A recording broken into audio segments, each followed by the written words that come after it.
দীর্ঘ 15টা বছর কেটে গেল। এই কাদা মাটির গন্ধটা আজও একই রকম আছে, শুধু মানুষগুলোর মন বদলে গেছে। যেদিন এই গ্রাম ছেড়েছিলাম, পরনে একটা ছেঁড়া শার্ট ছাড়া আর কিছুই ছিল না। পেটে ছিল খিদে, আর বুকে ছিল আপনজনদের অবহেলার তীব্র ক্ষত। মেজো ভাইয়া লাথি মেরে ঘর থেকে বের করে দিয়েছিল। বাবা মা কেউ সেদিন হাতটা বাড়িয়ে বলেনি, থাক বাবা, তুই তো আমাদেরই সন্তান। আজ 15 বছর পর যখন ফিরেছি, তখন আমি আর সেই অবহেলিত ঈশান নই। আজ আমি টেক্সটাইল ও শিপিং ইন্ডাস্ট্রির শীর্ষস্থান দখল করা গ্রুপ অব কোম্পানিজের কর্ণধার, দেশের অন্যতম সেরা শীর্ষ কোটিপতি। কিন্তু এই জৌলুস, এই হাজার কোটি টাকা, এগুলো কি আমার ভেতরের সেই রক্তাক্ত শৈশবটাকে মুছে দিতে পারবে? পারবে না। টাকার পাহাড় আছে, কিন্তু ফেলে আসা সেই কান্নাগুলো আজও মাঝরাতে আমাকে ঘুমাতে দেয় না। ঈশানের কণ্ঠস্বরে যে গভীর শূন্যতা আর হাহাকার লুকিয়েছিল, তা যেন চারপাশের নিস্তব্ধ বাতাসকেও ভারী করে তুলল। 15 বছর আগে এই গ্রামের জমিদারের মতো আলিশান বাড়িটার সবচেয়ে অবহেলিত আর লাঞ্ছিত ছেলে ছিল ঈশান। পড়ালেখায় একটু পিছিয়ে থাকায় আর শান্ত স্বভাবের হওয়ার কারণে তার সবসময় পরিবারের বোঝা ভাবা হতো। মেজো ভাই আর বড় বোনের দামি জামা কাপড় পরত, ভালো খাবার খেত, আর ঈশানের ভাগ্যে জুটত সবার ফেলে দেওয়া উচ্ছিষ্ট আর পুরনো কাপড়। অপরাধ না করেও প্রতিদিন চোরের মতো মার খেতে হতো তাকে। অবহেলা আর অপমানের শেষ সীমায় পৌঁছে যেদিন তাকে চুরির মিথ্যা অপবাদ দিয়ে বাড়ি থেকে ঘাড় ধাক্কা দিয়ে বের করে দেওয়া হয়েছিল, সেদিন এই ধুলোবালির পথেই অশ্রুসিক্ত চোখে হেঁটে গিয়ে টেনে উঠেছিল সে। আছে দেশের টপ বিলিনিয়ার, তার ইশারায় হাজার হাজার মানুষ চলে, কিন্তু নিজের গ্রামে নিজের জন্মভিটার সামনে দাঁড়িয়ে সে আজও সেই 15 বছর আগের ক্ষুধার্ত একাকী বালকটিকেই খুঁজে বেড়াচ্ছে। তার ভেতরে দুঃখটা কোনো দামি ব্যান্ডের গাড়ি বা ব্যাংক ব্যালেন্স দিয়ে ঢাকার মতো নয়।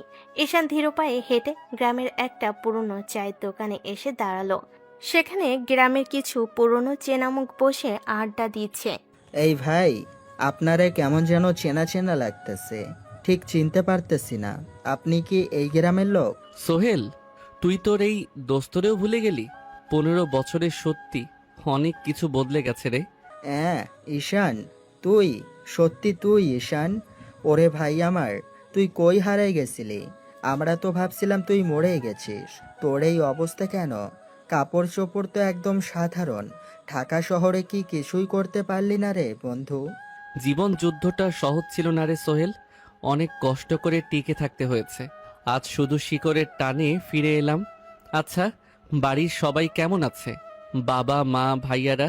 আর বলিস না, তোর বাবা আশরাফ আলী চৌধুরী আর মা রাহেলা বেগম এখন পুরো বদলে গেছে। তোর মেজো ভাই ইমরান এখন গ্রামের মাতব্বর, খুব অহংকার ওনার। কিন্তু তোরে তো ওনারা কেউ মনেও রাখেনি রে। তুই বাড়ি যাবি? আমার তো ভয় লাগতেছে তোরে এই অবস্থায় দেখলে ওনারা আবার অপমান না করে। ঈশান সোহেলের কাছ থেকে বিদায় নিয়ে তাদের সেই বিশাল চৌধুরী বাড়ির রাজকীয় উঠোনে গিয়ে দাঁড়ালো। আশরাফ আলী চৌধুরী ইজি চেয়ারে বসে আছেন, পাশে তার স্ত্রী রাহেলা বেগম পানের বাটা নিয়ে বসে আছেন। মেজো ছেলে ইমরান চৌধুরী দাপটের সাথে ফোনে কারোর সাথে কথা বলছে। হ্যাঁ শোনো, চৌধুরী বাড়ির ইজ্জতের ব্যাপার। আগামী সপ্তাহের মিটিং যেন কোনো ভুল না হয়। এলাকায় আমার চেয়ে বড় লোক আর কেউ নেই, এটা সবাইকে বুঝিয়ে দিতে হবে। ওগো, দেখো তো গেট দিয়ে কে ঢুকতেছে। হয়তো কোনো ভিখারি ময়লা একটা ব্যাগ হাতে নিয়ে বাড়ির ভেতর চলে যাচ্ছে। কে রে ওটা? এই চৌধুরী বাড়িতে ভিক্ষা দেওয়া নিষেধ, বাইরে যাও। বাবা মা, আমি ঈশান, তোমাদের ছোট ছেলে। 15 বছর পর বাড়ি ফিরেছি। কি ঈশান? ওরে বাবারে বাবা, 15 বছর পর আপদ আবার বিদায় হয়ে ফিরে এসেছে। তা কি মনে করে ঢাকা শহরে গিয়ে ভিক্ষা জোটে নাই, তাই আবার চৌধুরী বাড়ির সম্পত্তি ভাগ নিতে এসেছিস? তোর লজ্জা করে না? তুই আবার কেন আসলি রে? যেদিন তোরে চুরির দায়ে বাড়ি থেকে বের করা হয়েছিল সেদিন তো আমাদের জন্য তুই মরে গেছিস। এই ছেঁড়া কাপড়ের ভিখারিকে ঘরে তুললে গ্রামের মানুষ আমাদের দিকে আঙ্গুল তুলবে। মা, আমি কোনো সম্পত্তির ভাগ নিতে আসিনি, শুধু দেখতে এসেছিলাম 15 বছর পর তোমাদের মনটা একটু নরম হয়েছে কিনা। কিন্তু দেখছি তোমাদের কাছে মানুষের চেয়ে টাকার অহংকারটাই বড় রয়ে গেছে। বাবা, তুমিও কি কিছু বলবে না? ইমরান যা বলছে ঠিকই বলছে। আমাদের বড় ছেলে বিদেশে থাকে, মেজো ছেলে পুরো এলাকা চালায়। তোর মতো একটা ব্যর্থ কুলাঙ্গার ছেলেকে ঘরে আশ্রয় দিয়ে আমি সমাজের মুখ পুরাতে পারবো না। যেখানে ছিলি সেখানেই চলে যা। নিজের জন্মদাতা পিতামাতার মুখ থেকে এমন নির্মম কথা শুনে ঈশানের বুকটা ভেঙে চুরমার হয়ে যাচ্ছিল, কিন্তু সে নিজেকে সামলে নিল। সে দেখল রক্ত আর বংশের চেয়ে এই মানুষগুলোর কাছে বাহ্য জৌলসটাই শেষ কথা। তারা ভাবছে ঈশান হয়তো কোনো রকমের দিনমজুর খেটে বেঁচে আছে, তাই তাকে আবার লাঞ্ছিত করে তাড়িয়ে দিতে চাইছে। কিন্তু তারা জানে না যে ছেলেকে তারা আজ ভিখারি বলে তাড়িয়ে দিচ্ছে, তার একটা শোয়ের উপর পুরো দেশের অর্থনীতি ওঠানামা করে। ঈশানের পেছনে যে জগৎটা অপেক্ষা করছে তা এই চৌধুরী বাড়ির কল্পনারও বাইরে। ঠিক তখনই চৌধুরী বাড়ির গেটের সামনে হুট করে তীব্র শব্দে ব্রেক কষল 3টি কালো রঙের বিলাসবহুল প্রাডো গাড়ি। গাড়িগুলো থেকে স্যুট টাই পরা কয়েকজন বডিগার্ড এবং একজন বয়স্ক বৃদ্ধ গম্ভীর ব্যক্তি নেমে এলেন। তিনি আর কেউ নন, ঈশানের পার্সোনাল সেক্রেটারি ও ম্যানেজার রফিক সাহেব। তিনি খুব ব্যস্ত ভঙ্গিতে হাতে আইপ্যাড আর ফাইল নিয়ে উঠোনে ঢুকলেন। স্যার, আপনি এখানে? আপনার পুরো জেলা খুঁজে বেড়াচ্ছি আপনাকে। আপনার সিকিউরিটি টিম পেছনের রাস্তায় জ্যামে আটকে গিয়েছিল। এনারা কারা আর কাকে স্যার বলছেন? স্যার, ঢাকা থেকে মিনিস্ট্রি অফ কমার্স থেকে ফোন এসেছিল। আপনার নতুন যে 500 কোটি টাকার শিপইয়ার্ড প্রজেক্টটা পাস হয়েছে সেটার পেপার আপনার জরুরি সই লাগবে। আর আজ রাতেই জাপানি ক্লায়েন্টের সাথে আপনার 5 স্টার হোটেলে ডিনার মিটিং আছে। আমাদের এক্ষুনি রওনা হতে হবে স্যার। আপনার প্রাইভেট হেলিকপ্টার রেডি করা হচ্ছে। হেলিকপ্টার? কার প্রজেক্ট? কার কথা বলছেন আপনি? কেন, আপনারা জানেন না? ইনি হলেন দেশের 1 নম্বর শিল্পপতি, এসআই গ্রুপ অফ ইন্ডাস্ট্রিজের ম্যানেজিং ডিরেক্টর এবং চেয়ারম্যান জনাব ঈশান চৌধুরী। আপনাদের এই পুরো গ্রামটা চাইলে উনি 1 মিনিটে কিনে নিতে পারেন। পুরো চৌধুরী পরিবার যেন বজ্রাহত হলো। ইমরান চৌধুরীর হাতের ফোন মাটিতে পড়ে গেল। রাহেলা বেগম নিজের কানকে বিশ্বাস করতে পারছিলেন না, আর আশরাফ আলী চৌধুরী স্তব্ধ হয়ে দাঁড়িয়ে রইলেন। ঈশান তার হাতের ময়লা ব্যাগটা তুলে নিল এবং রফিক সাহেবের দেওয়া দামি রোদ চশমাটা চোখে পড়ল। কি হলো মেজো ভাইয়া, মুখটা এমন শুকিয়ে গেল কেন? বাবা মা, তোমরা তো ঠিকই বলেছিলে এই চৌধুরী বাড়ির সম্পত্তির ভাগ নেওয়ার যোগ্যতা আমার নেই, কারণ তোমাদের এই পুরো সম্পত্তিটা কিনতে আমার একদিনের আয়ও খরচ হবে না। আমি এসেছিলাম তোমাদের একটু ভালোবাসা পেতে, কিন্তু তোমরা দিলে অবহেলা। ভালো থেকো তোমরা। রফিক সাহেব, গাড়ি স্টার্ট দিন। এই ধুলোবালি মাখা অতীতটা আমি আজীবনের জন্য এই গ্রামেই ফেলে গেলাম। ঈশান ধীর পায়ে হেঁটে গিয়ে বিলাসবহুল কালো প্রাডো গাড়িতে গিয়ে বসল। বডিগার্ডরা সসম্মানে গাড়ির দরজা বন্ধ করে দিল। গাড়িগুলো ধুলো উড়িয়ে স্টার্ট নিল, আর পেছনে ধুলোর মাঝে স্তব্ধ, অনুতপ্ত আর হতভম্ব হয়ে দাঁড়িয়ে রইল ঈশানের পরিবার। চৌধুরী বাড়ির রাজকীয় গেট দিয়ে ধুলো উড়িয়ে যখন কালো রঙের প্রাডো গাড়িগুলো বেরিয়ে গেল, তখন পুরো উঠোন জুড়ে এক ভৌতিক নীরবতা নেমে এসেছে। ইমরান চৌধুরীর হাত থেকে দামি স্মার্টফোন মাটিতে পড়ে ডিসপ্লেটা ভেঙে চুরমার হয়ে গেছে, কিন্তু সেদিকে তার কোনো খেয়াল নেই। আশরাফ আলী চৌধুরী ইজি চেয়ারের হাতলটা এমনভাবে চেপে ধরে আছেন যে তার হাতের রগগুলো ফুলে উঠেছে। রাহেলা বেগমের কপালে হাত দিয়ে উঠোনের এক কোণে ধপ করে বসে পড়েছেন। যে ছেলেকে তারা একটু আগে ভিখারি বলে লাথি মারতে বাকি রেখেছিল, সে নাকি দেশের শীর্ষ কোটিপতি, এসআই গ্রুপের চেয়ারম্যান। এই চরম সত্যটা যেন তাদের চেনা জগৎটাকে এক নিমেষে ওলটপালট করে দিল। কিন্তু গল্প এখানেই শেষ নয়। গ্রামে মেঠো পথ ধরে গাড়ি ছুটে চলো। ঈশানের চোখ দুটো তখনও জানালার বাইরে স্থির, আর তার মনে জ্বলছে এক চরম রহস্যের আগুন। রফিক সাহেব, গাড়িটা গ্রামের পুরনো বটতলার দিকে নিন। আমি জানি চৌধুরী বাড়ির মানুষগুলো এখন অনুতপ্ত হওয়ার চেয়ে বেশি ভয় পাচ্ছে, কিন্তু তারা জানে না আমি এই গ্রামে শুধু আমার ফেলে আসা অতীত দেখতে আসিনি। 15 বছর আগে আমাকে চুরির অপবাদ দিয়ে যে রাতে বের করে দেওয়া হয়েছিল, সেই রাতের একটা রহস্য আজও অমীমাংসিত রয়ে গেছে। রফিক সাহেব, আমি আপনাকে যে ফাইলটা রেডি করতে বলেছিলাম সেটার আপডেট কি? স্যার, আপনার নির্দেশ মতো আমাদের ইনভেস্টিগেশন টিম গত 3 মাস ধরে এই গ্রামে গোপনে কাজ করেছে। 15 বছর আগে আপনার মেজো ভাই ইমরান চৌধুরী যে আলমারি থেকে টাকা চুরির নাটক সাজিয়েছিল, তার পেছনে শুধু আপনাকে তাড়ানোর উদ্দেশ্য ছিল না, এর পেছনে জড়িয়ে আছে বিশাল এক ভূগর্ভস্থ সিন্ডিকেট। আর এই চৌধুরী বাড়ির একটা গোপন দলিল, যা আপনার দাদা শুধু আপনার নামে লিখে দিয়ে গিয়েছিলেন। ইমরান চৌধুরী এবং আপনার বাবা সেই দলিলটা হাতিয়ে নেওয়ার জন্যই আপনাকে চোরের অপবাদ দিয়ে পুলিশে দেওয়ার ভয় দেখিয়ে তাড়িয়েছিল। আমার দাদা আমার নামে দলিল লিখে গিয়েছিলেন, অথচ আমাকে বলা হয়েছিল আমি নাকি এই পরিবারের সবচেয়ে বড় বোঝা। রফিক সাহেব, গাড়ি থামান। বটতলার ওই অন্ধকার ছায়ায় কে দাঁড়িয়ে আছে দেখতে পাচ্ছেন? ওটাই আমার অতীত, আর ওখানেই লুকিয়ে আছে আমার আগামী চাল। গাড়িটি এসে থামলো নিঝুম বটতলার পাশে। চারিদিকে ঝিঝি পোকার ডাক আর ঘুটঘুটে অন্ধকার। গাড়ি থেকে নেমে এলো ঈশান। তারপরে এখন আর সেই ছেঁড়া শার্ট নেই, বডিগার্ডের বাড়িয়ে দেওয়া ব্ল্যাক ব্লেজারটা সে কাঁধে জড়িয়ে নিয়েছে। ঠিক তখনই অন্ধকারের আড়াল থেকে একটা অভয় লাঠি ভর দিয়ে সামনে এগিয়ে এলো। লোকটার একটা চোখ নষ্ট আর মুখে গভীর ক্ষতর দাগ। লোকটাকে দেখেই ঈশানের চোখের মণি সংকুচিত হয়ে এলো। ছোট বাবা, তুমি সত্যিই ফিরেছো। আমি জানতাম আমার ছোট বাবা একদিন এই পাপের সাম্রাজ্য গড়িয়ে দিতে ফিরে আসবে। কাদের ভাই, তোমার এই অবস্থা কেন? 15 বছর আগে তুমি তো একমাত্র মানুষ ছিলে যে আমার জন্য কেঁদেছিলে, আর আজ তোমার এক চোখ অন্ধ, পায়ে এই ক্ষত কেন?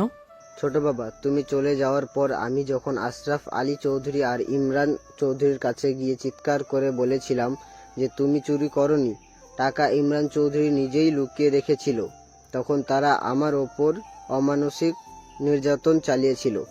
ইমরান চৌধুরী নিজের হাতে রড দিয়ে আমার চোখটা গলিয়ে দেয়, পাটা ভেঙে দেয়, যাতে আমি গ্রামের মানুষের কাছে মুখ না খুলতে পারি। শুধু তাই নয়, তোমার দাদার সেই আসল উইলটা তারা একটা লোহার লকারে লুকিয়ে রেখেছে, যা খুলতে একটা বিশেষ কোড লাগে। ইমরান চৌধুরী, আমার বিশ্বস্ত মানুষের উপর এই অত্যাচার।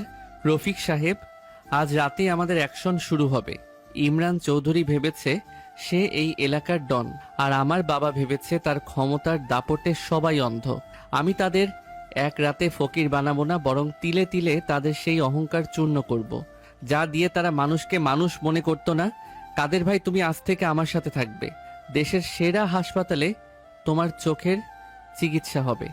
ঈশানের চোখের ভেতরের শান্ত ভাবটা নিমিষে এক বিধ্বংসী ঝড়ে রূপ নিল। সে আর সেই দয়ালু ছেলেটি নয় যে অন্যায় সহ্য করে মুখ বুজে কেঁদেছিল। এখন সে একাধারে দেশের শীর্ষ ব্যবসায়ী এবং চরম প্রতিশোধপরায়ণ মস্তিষ্কের অধিকারী। গভীর রাতে যখন পুরো গ্রাম ঘুমে আচ্ছন্ন, তখন চৌধুরী বাড়ির ভেতরে চলছিল তীব্র উত্তেজনা আর ঝগড়া। বাবা, তুমি বুঝতে পারছো না, ঈশান যদি দেশের 1 নাম্বার কোটিপতি হয় তবে আমাদের আস্ত গিলে খাবে। আজ বিকালে ওর সেক্রেটারি যে প্রজেক্টের কথা বলল, সেই প্রজেক্টের জন্য তো আমাদের পুরো জমিদার এলাকা সরকারের অধিগ্রহণ করবে নোটিশ পাঠিয়েছে। তার মানে ওই নোটিশের পেছনেও ঈশান আছে। চুপ কর ইমরান, ও আমার রক্ত, আমার ছেলে, আমি ওর বাবা। ও যতই কোটিপতি হোক, এই চৌধুরী বাড়ির দরজায় এসে ওকে মাথা নোয়াতেই হবে। আমি কালই ওর সাথে দেখা করার ব্যবস্থা করছি। কিন্তু ও যদি আমাদেরকে মাফ না করে, ও যেভাবে আমাদের দিকে তাকিয়ে হাসলো, আমার বুকটা কাঁপছে গো। আমরা ওর উপর অনেক অন্যায় করেছি। মা, তুমি থামো তো। কিসের মাফ? ঈশান যদি এত বড়লোক হয়ে থাকে তবে ওর পেছনে নিশ্চয়ই কোনো কালো হাত আছে। একলা একলা তো কেউ আর 15 বছরের দেশের টপ কোটিপতি হতে পারে না। আমি আজ রাতেই আমার শহরের চেনা গ্যাংয়ের মজিদকে ফোন করছি। ঈশানকে এই গ্রাম থেকে জ্যান্ত ফিরতে দেওয়া যাবে না। ও মরলেও ওর সব সম্পত্তি এমনিতেও খবরের কাগজে আসবে যে ওর কোনো ওয়ারিশ নেই। তখন আমরাই হব সব কিছুর মালিক। লোভী মানুষকে কতটা অন্ধ করতে পারে ইমরান চৌধুরী তার বড় প্রমাণ। নিজের আপন ছোট ভাইকে চিরতরে সরিয়ে দেওয়ার জন্য সে মজিদ গুন্ডার সাথে হাত মেলালো। কিন্তু সে জানতো না চৌধুরী বাড়ির প্রতিটি কোণায়, এমনকি যে ভাঙ্গার জানালার পাশে দাঁড়িয়ে সে কথা বলছিল, তার ঠিক বাইরে আড়ি পেতেছিল ঈশানের আধুনিক সার্ভেলেন্স টিমের ড্রোন ক্যামেরা। কয়েক কিলোমিটার দূরে গ্রামের এক বিলাসবহুল গেস্ট হাউসে বসে ল্যাপটপের স্ক্রিনে লাইভ ভিডিও দেখছিল ঈশান। ইমরান চৌধুরী, তুমি তোমার স্বভাবটা বদলাতে পারলে না? নিজের ভাইকে খুন করার ছক কষছো? রফিক সাহেব, মজিদ গুন্ডার ব্যাকগ্রাউন্ড কি? স্যার, মজিদ মূলত একটা লোকাল গ্যাং লিডার, যাকে আমাদের এসআই গ্রুপের সিকিউরিটি উইং 1 সেকেন্ডে ধূলিসাৎ করে দিতে পারে। কিন্তু স্যার, মজিদের পেছনের আসল গডফাদারকে জানেন? ঢাকা শহরের শীর্ষ মাফিয়া আকরাম খান। আর এই আকরাম খানের সাথেই আগামী সপ্তাহে আপনার টেক্সটাইল ডিলের পার্টনারশিপ হওয়ার কথা ছিল। চমৎকার, সাপও মরবে লাঠিও ভাঙবে। রফিক সাহেব, আকরাম খানকে এখনই একটা মেইল পাঠান, তাকে বলুন যদি সে তার এসআই গ্রুপের সাথে 1000 কোটি টাকার ডিলটা বাঁচাতে চায় তবে আজ রাতেই যেন মজিদ গুন্ডাকে একটা বিশেষ উপহার পাঠায়। আর ইমরান চৌধুরী যে টাকা দিয়ে মজিদকে হায়ার করেছে সেই ব্যাংক অ্যাকাউন্টটা ফ্রিজ করে দিন। জি স্যার, এক্ষুনি ব্যবস্থা করছি। ইমরান চৌধুরী কাল সকালে ঘুম থেকে উঠে দেখবে তার কোনো ব্যাংক ব্যালেন্স অবশিষ্ট নেই। রাত 1টা। চৌধুরী বাড়ির পেছনে নির্জন বাজারে মজিদ গুন্ডা তার দলবল নিয়ে ওত পেতে বসেছিল। ইমরানের সিগন্যাল পেলেই তারা ঈশানের গেস্ট হাউসে হামলা চালাবে। ঠিক তখনই মজিদের ফোনে একটা কল এলো। ফোনটা স্ক্রিনে ভেসে উঠতেই মজিদের হাত পা কাঁপতে শুরু করলো। ওপাশ থেকে ভেসে এলো গম্ভীর এবং ভয়ঙ্কর কণ্ঠস্বর। মজিদ, তুই কি তোর জীবনটা ভিক্ষা চাস, নাকি আজ রাতেই তোর লাশ বুড়িগঙ্গায় ভাসিয়ে দেব? ভাই ভাই, কি ভুল হয়েছে আমার? আমি তো আপনার কথা মতোই চলি। তুই যে ঈশান চৌধুরীকে মারার সুপারি নিয়েছিস, উনি কি জানিস? ওনার এক ইশারায় আমার পুরো গ্যাং আর বিজনেস পুলিশ 1 মিনিটে মাটির সাথে মিশিয়ে দেবে। এখন আমি যা বলছি শোন, তুই ইমরান চৌধুরীকে গিয়ে ধরবি। ও তোকে যে টাকা দেওয়ার কথা বলেছে তার ডাবল টাকা ওর কাছ থেকে আদায় করবি। আর ওকে এমন শিক্ষা দিবি যাতে ও আর কোনোদিন ঈশানের নাম মুখে নেওয়ার সাহস না পাই। যদি এই কাজে ভুল হয় তবে তোর পুরো বংশ শেষ করে দেব। ফোনটা কেটে যেতেই মজিদ কুন্ডার কপাল দিয়ে ঘাম ঝরতে লাগলো। সে তার ছেলেদের দিকে তাকিয়ে থমথমে গলায় বলল, অ্যাকশন চেঞ্জ। মিশন এখন চৌধুরী বাড়ি। মাঝরাতে যখন পুরো চৌধুরী পরিবার ঘুমানোর প্রস্তুতি নিচ্ছিল, ঠিক তখনই ধরম করে ভেঙে পড়ল তাদের ড্রয়িং রুমের প্রধান দরজা। ভেতরে রামদা আর অস্ত্র হাতে ঢুকে পড়ল মজিদ ও তার দলবল। মজিদ ভাই, আপনারা এখানে কেন? আপনাদের তো যাওয়ার কথা ছিল ঈশানের গেস্ট হাউসে। সালার পুত, তুই আমাদের ফাঁদে ফেলতে চেয়েছিলিস? দেশের সবচেয়ে বড় স্যারের গায়ে হাত দেওয়ার সুপারিশ দিস আমাদের? তোর এত বড় সাহস? বের কর, তোর লকারে যত টাকা আছে আর সোনা আছে সব বের কর। আর না দিলে আজ রাতেই তোকে কেটে টুকরো টুকরো করে নদীতে ভাসিয়ে দেব। ওরে বাবা রে, ডাকাত পড়েছে, বাঁচাও, কেউ বাঁচাও। মজিদ, তুমি ভুল করছো। ইমরান তো তোমাকে টাকা দিয়েছে, আমাদের ছেড়ে দাও। ওসব টাকা ব্যাংক থেকে গায়েব হয়ে গেছে। ইমরান আমাদের ভুয়া অ্যাকাউন্ট দেখিয়েছে। তোদের জান বাঁচাতে হলে জলদি লকারের চাবি দে। আর ওই যে তোদের দালালি করা আসল দলিল, ওটাও বের কর। পুরো চৌধুরী বাড়ির ভেতরে তখন কান্নার রোল। যে ইমরান চৌধুরী বিকেলে অহংকার করছিল, সে এখন মজিদের পায়ের কাছে পড়ে প্রাণ ভিক্ষা চাইছে। ঠিক তখনই চৌধুরী বাড়ির উঠোন এসে থামলো একটা চেনা জিপ গাড়ি। গাড়ি থেকে ধীর পায়ে নেমে এলো ঈশান চৌধুরী। তার পেছনে সারি সারি পুলিশ অফিসার এবং এসআই গ্রুপের ব্ল্যাক ক্যাট সিকিউরিটি কমান্ডারেরা। দরজার সামনে এসে দাঁড়াতেই পুলিশ অফিসাররা মজিদ আর তার দলবলকে চারদিক থেকে ঘিরে ফেল। হ্যান্ডস আপ, সবাই অস্ত্র ফেলে দাও। কি হলো মেজো ভাইয়া, মধ্যরাতের নাটকটা কেমন জমলো? মজিদ ভাই, আপনাকে ধন্যবাদ সময় মতো কাজটা করার জন্য। ঈশান ভাই আমার, আমাকে বাঁচা, এরা আমাদের মেরে ফেলবে। আমি ভুল করেছি ভাই, আমাকে মাফ করে দে। মাফ? ইমরান চৌধুরী, 15 বছর আগে যখন আমি তোমার পা জড়িয়ে ধরে বলেছিলাম ভাইয়া আমি চুরি করিনি, আমাকে বাড়ি থেকে বের করে দিও না, তখন তোমার মন গলেনি? যখন কাদের ভাইয়ের চোখটা তুমি নিজের হাতে গলিয়ে দিয়েছিলে তখন তোমার দয়া হয়নি। আজ নিজের জীবন বাঁচাতে ভাইয়ের পা ধরছ? রফিক সাহেব, লকারটা ভাঙুন এবং আমার দাদার আসল দলিলটা বের করুন। আর মজিদ সহ এই ইমরান চৌধুরীকে পুলিশের হাতে তুলে দিন, চুরির দায়ে নয়, কাদের ভাইয়ের চোখ নষ্ট করা এবং খুনের চেষ্টা করার অপরাধে। পুলিশ যখন ইমরান চৌধুরীকে হাতকড়া পড়াচ্ছিল, তখন আশরাফ আলী চৌধুরী আর রাহেলা বেগম ঈশানের সামনে এসে হাত জোড় করে দাঁড়ালেন। তাদের চোখে এখন শুধু অপরাধবোধ আর তীব্র আতঙ্ক। যে ছেলেকে তারা তাড়িয়ে দিয়েছিল আজ সেই তাদের জীবন বাঁচালো, আবার সেই তাদের সাজানো অহংকারের প্রাসাদ এক রাতে গুড়িয়ে দিল। কিন্তু ঈশানের রহস্যময় চাহনি বলছিল খেলা মাত্র শুরু হয়েছে।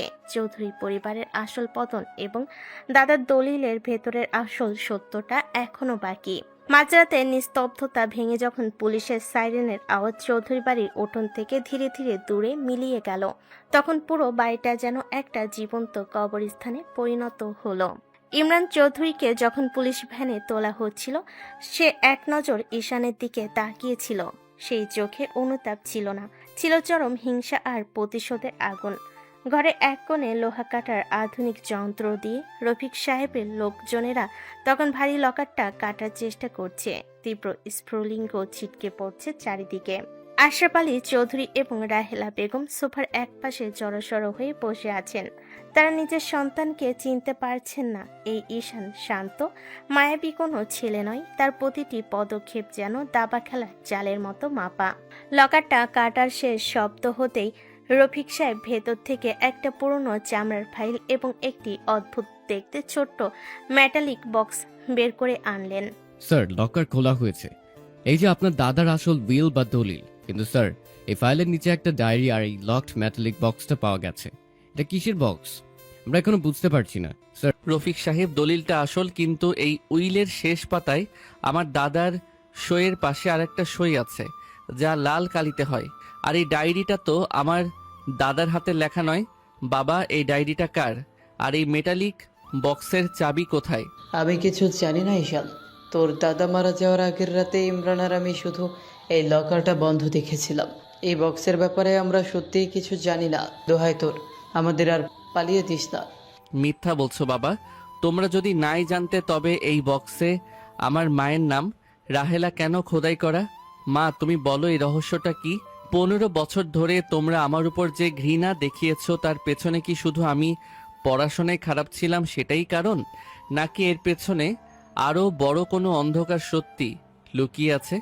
ঈশানের প্রশ্নের মুখে রাহেলা বেগম হঠাৎ করেই কেমন যেন পাথর হয়ে গেলেন। তার মুখ থেকে সমস্ত রক্ত চুষে নিয়েছে কেউ। তিনি কাঁপতে কাঁপতে নিজের আঁচলটা কামড়ে ধরলেন, কিন্তু একটা শব্দ তার মুখ থেকে বের হলো না। ঠিক তখনই গেস্ট হাউসের বাইরে থেকে তীব্র গতিতে একটা মোটরসাইকেল এসে থামার শব্দ হলো। বডিগার্ডরা তৎক্ষণাৎ পজিশন নিল। ভেতরে হন্তদন্ত হয়ে ঢুকে পড়ল ঈশানের সিকিউরিটি উইংয়ের প্রধান সাজ্জাদ। তার হাতে একটা জরুরি ডিক্রিপশন রিপোর্ট। স্যার, এক চরম বিপদ হয়েছে। আমরা ঢাকা থেকে খবর পেয়েছি মাফিয়া আকরাম খান আধ ঘন্টা আগে তার নিজের ডেরায় খুন হয়েছেন। আর ওনাকে খুন করার ঠিক 2 মিনিট আগে ওনার ফোন থেকে এই গ্রামের একটা সচল নাম্বারে কল এসেছিল। কি, আকরাম খান খুন হয়েছেন? উনি তো আমার বিজনেস পার্টনার হতে যাচ্ছিলেন। ওনাকে মারার সাহস কার হলো? আর ওনার ফোন থেকে এই গ্রামে কার কাছে কল এসেছিল? নাম্বারটা কার? স্যার, নাম্বারটা ট্রেস করে দেখা গেছে ওটা এই চৌধুরী বাড়িরই কোনো একজন সচল সিম কার্ডের নাম্বার, যা বর্তমানে এই ঘরের ভেতরেই কোথাও যেন আছে। সাজ্জাদের এই একটা কথায় ঘরের ভেতরে তাপমাত্রা যেন এক নিমিষেই হিমাঙ্কে নেমে এলো। প্রত্যেকের দিকে সন্দেহের চোখে তাকাতে লাগলো। ইমরান তো পুলিশের হেফাজতে, মজিদ গুন্ডাও জেলে। তাহলে এই ঘরের ভেতরে আর কে আছে যে ঢাকা শহরের এত বড় মাফিয়াকে নিয়ন্ত্রণ করছিল এবং যার এক ইশারায় আকরাম খানকে দুনিয়া থেকে সরিয়ে দেওয়া হলো? ঈশানের চোখ দুটো এবার ঘুরতে লাগলো আশরাফ আলী চৌধুরী আর রাহেলা বেগমের মুখের ওপর। কিন্তু ঠিক তখনই সেই মেটালিক বক্সের ভেতর থেকে একটা মৃদু পিপ পিপ শব্দ শুরু হতে করলো। বক্সের গায়ে থাকা একটা ছোট্ট ডিজিটাল স্ক্রিনে জ্বলে উঠল, যেখানে টাইম কাউন্টডাউন শুরু হয়েছে 29, 28, 27। স্যার, এটা তো কোনো সাধারণ বক্স নয়। এটা একটা রিমোটলি অ্যাক্টিভেটেড টাইম বোম। কেউ একজন দূর থেকে সিগন্যাল পাঠিয়ে এই বক্সের টাইমার অন করে দিয়েছে। আমাদের এক্ষুনি বাড়ি থেকে বের হতে হবে স্যার। কেউ আমাদের এখান থেকে জ্যান্ত বের হতে দিতে চায় না। রফিক সাহেব, বাবা মাকে টেনে গাড়িতে তুলুন। সাজ্জাদ, ডায়েরি আর ফাইলটা নাও, জলদি। পুরো বাড়ি জুড়ে আতঙ্ক আর চিৎকারের রোল উঠল। বডিগার্ডরা আশরাফ আলী আর রাহেলা বেগমকে টেনে হিসেবে উঠোনের দিকে নিয়ে গেল। ঈশান মেটালিক বক্সটার দিকে শেষবারের মতো তাকালো।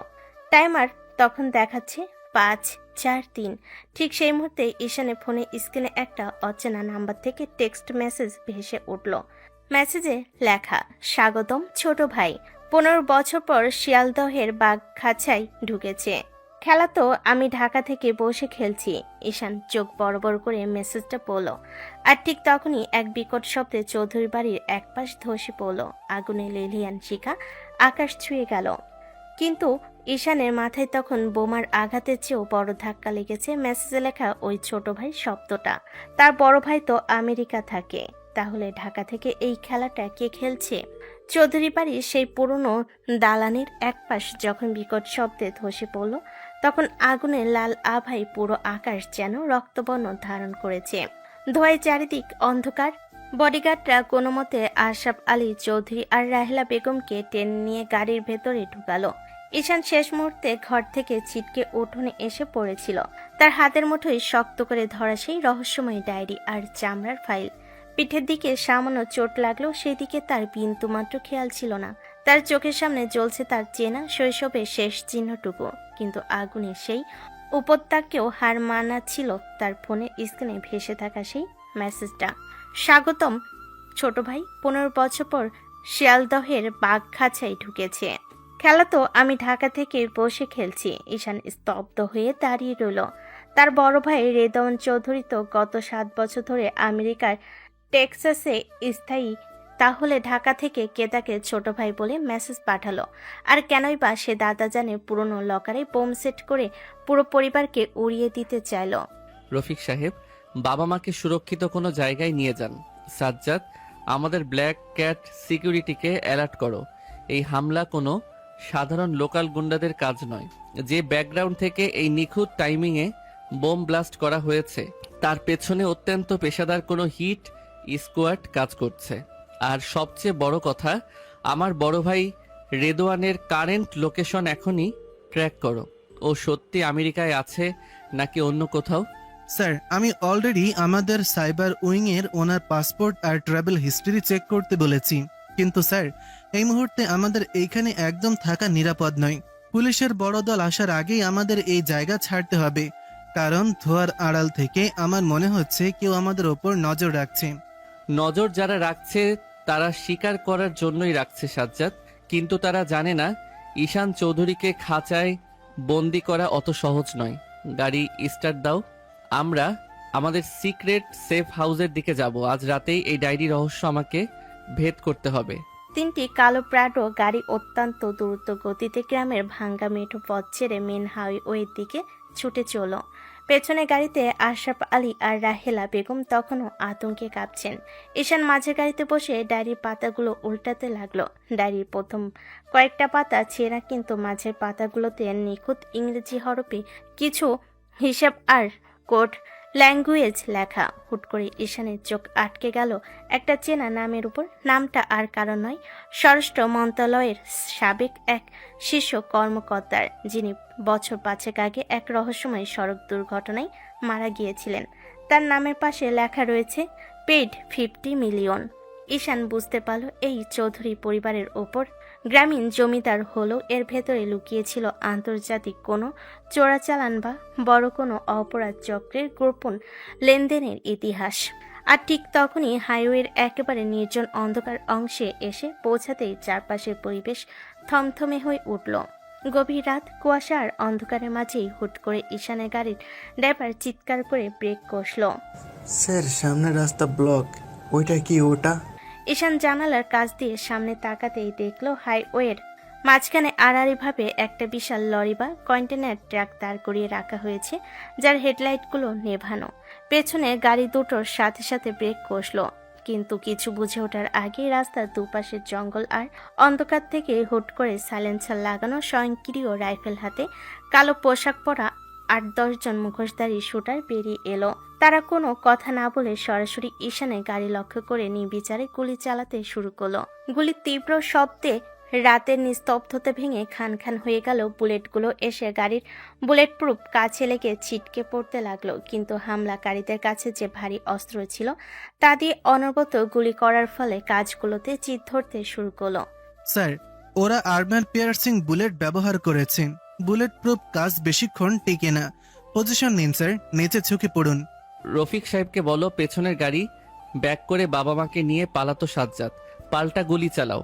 আমাদের বডিগার্ডদের বলো কাউন্টার অ্যাটাক করতে। ওদের একজনকে অন্তত জ্যান্ত চাই। ঈশানের বডিগার্ডরা অত্যন্ত চটজলদি গাড়ি থেকে নেমে দরজার আড়াল নিয়ে পাল্টা গুলি চালাতে শুরু করলো। হাইওয়ের মাঝখানে যেন একটা মিনি যুদ্ধক্ষেত্র তৈরি হয়ে গেল। চারিদিকে বুলেটের শীষ কাটার শব্দ, কাঁচ ভাঙ্গার আওয়াজ আর বারুদের গন্ধ।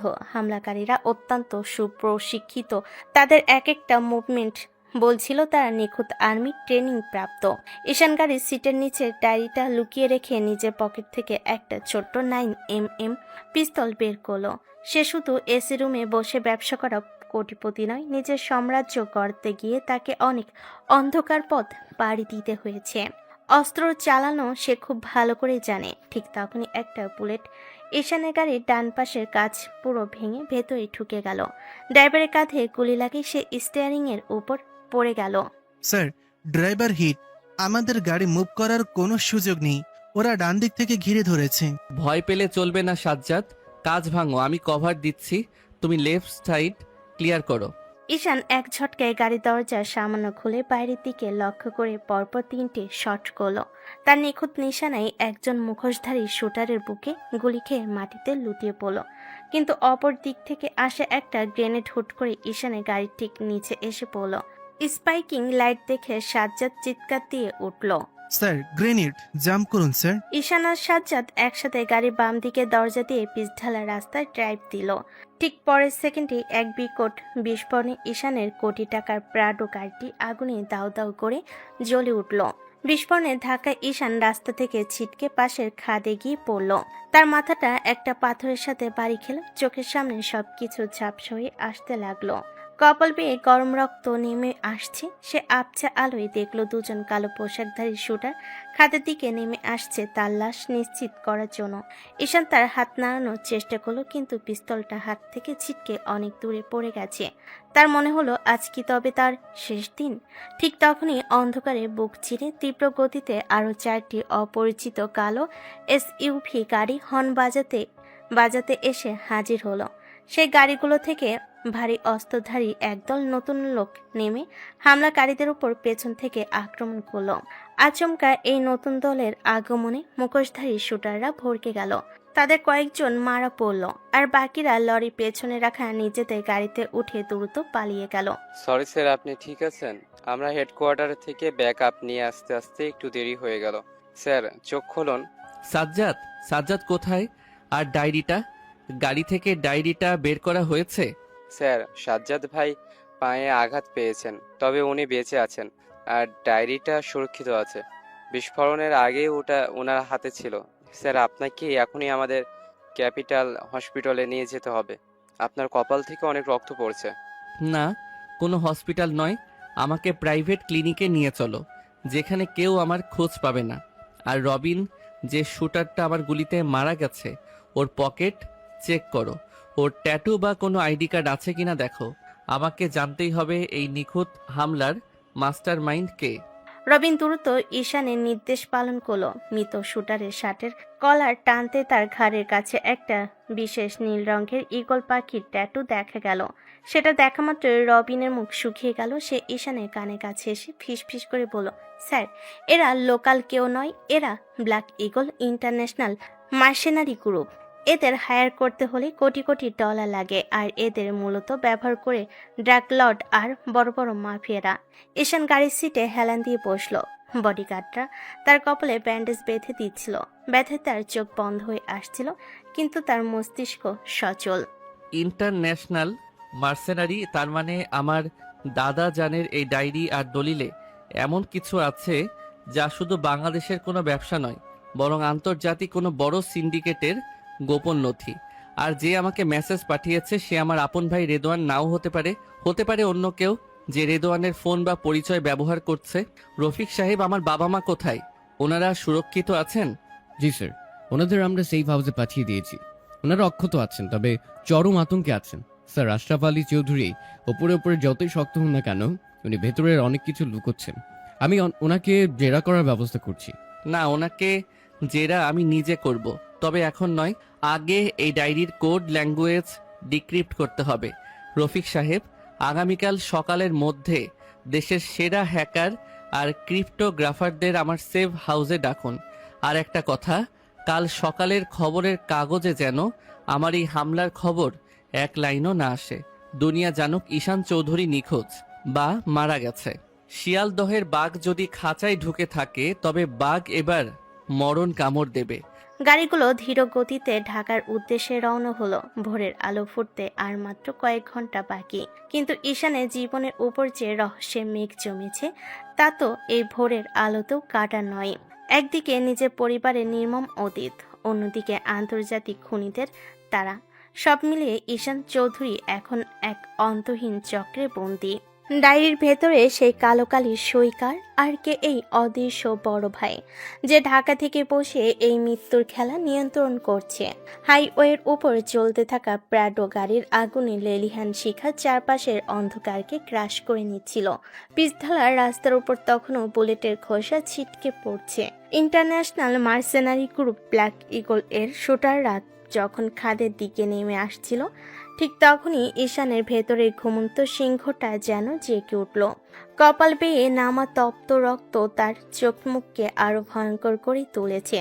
ছিটকে পড়া পিস্তলটা কুড়িয়ে নেওয়ার মতো সময় ছিল না। একদম তামিল সিনেমার অ্যাকশন হিরোদের মতো এক ঝটকায় মাটির উপর রোল খেয়ে সোজা দাঁড়িয়ে গেল ঈশান।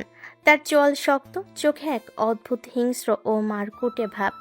তোরা ভেবেছিস ঈশান চৌধুরী শুধু এসি রুমে বসে বিজনেস করতে জানে?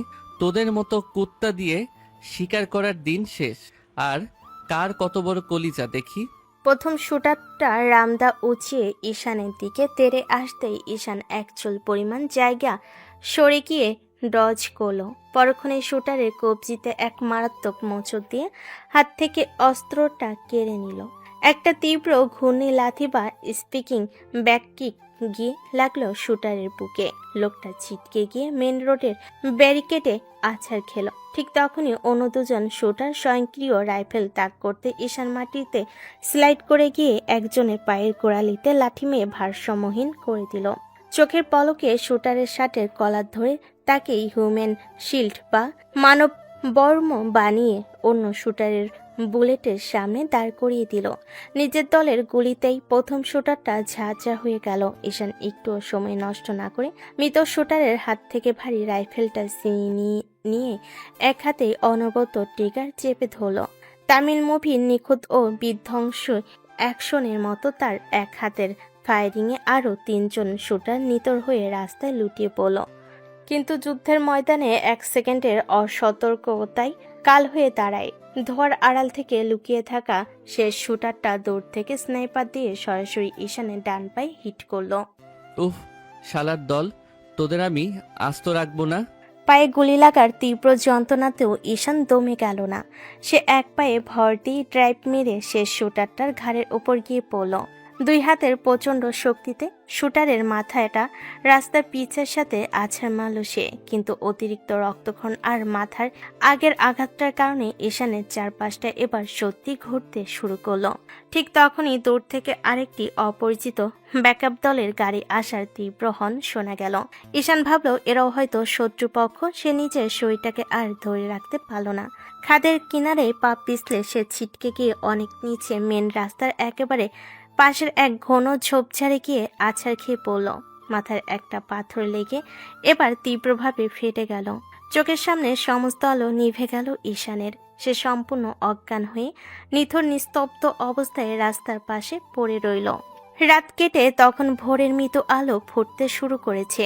হাইওয়ের সেই যুদ্ধক্ষেত্রে ঠিক কয়েক কিলোমিটার দূরে তখন একটা লাল রঙের বিলাসবহুল সেডান গাড়ি আপন গতিতে ছুটে চলছিল। গাড়ির স্টিয়ারিংয়ে ছিল তুলি, আর পেছনের সিটে বসে উচ্চস্বরে গান গাইছিল তার 2 কলেজ বান্ধবী রিমি আর নিশা। তারা সবাই মিলে উইকেন্ডে একটা লং ড্রাইভে যাচ্ছিল।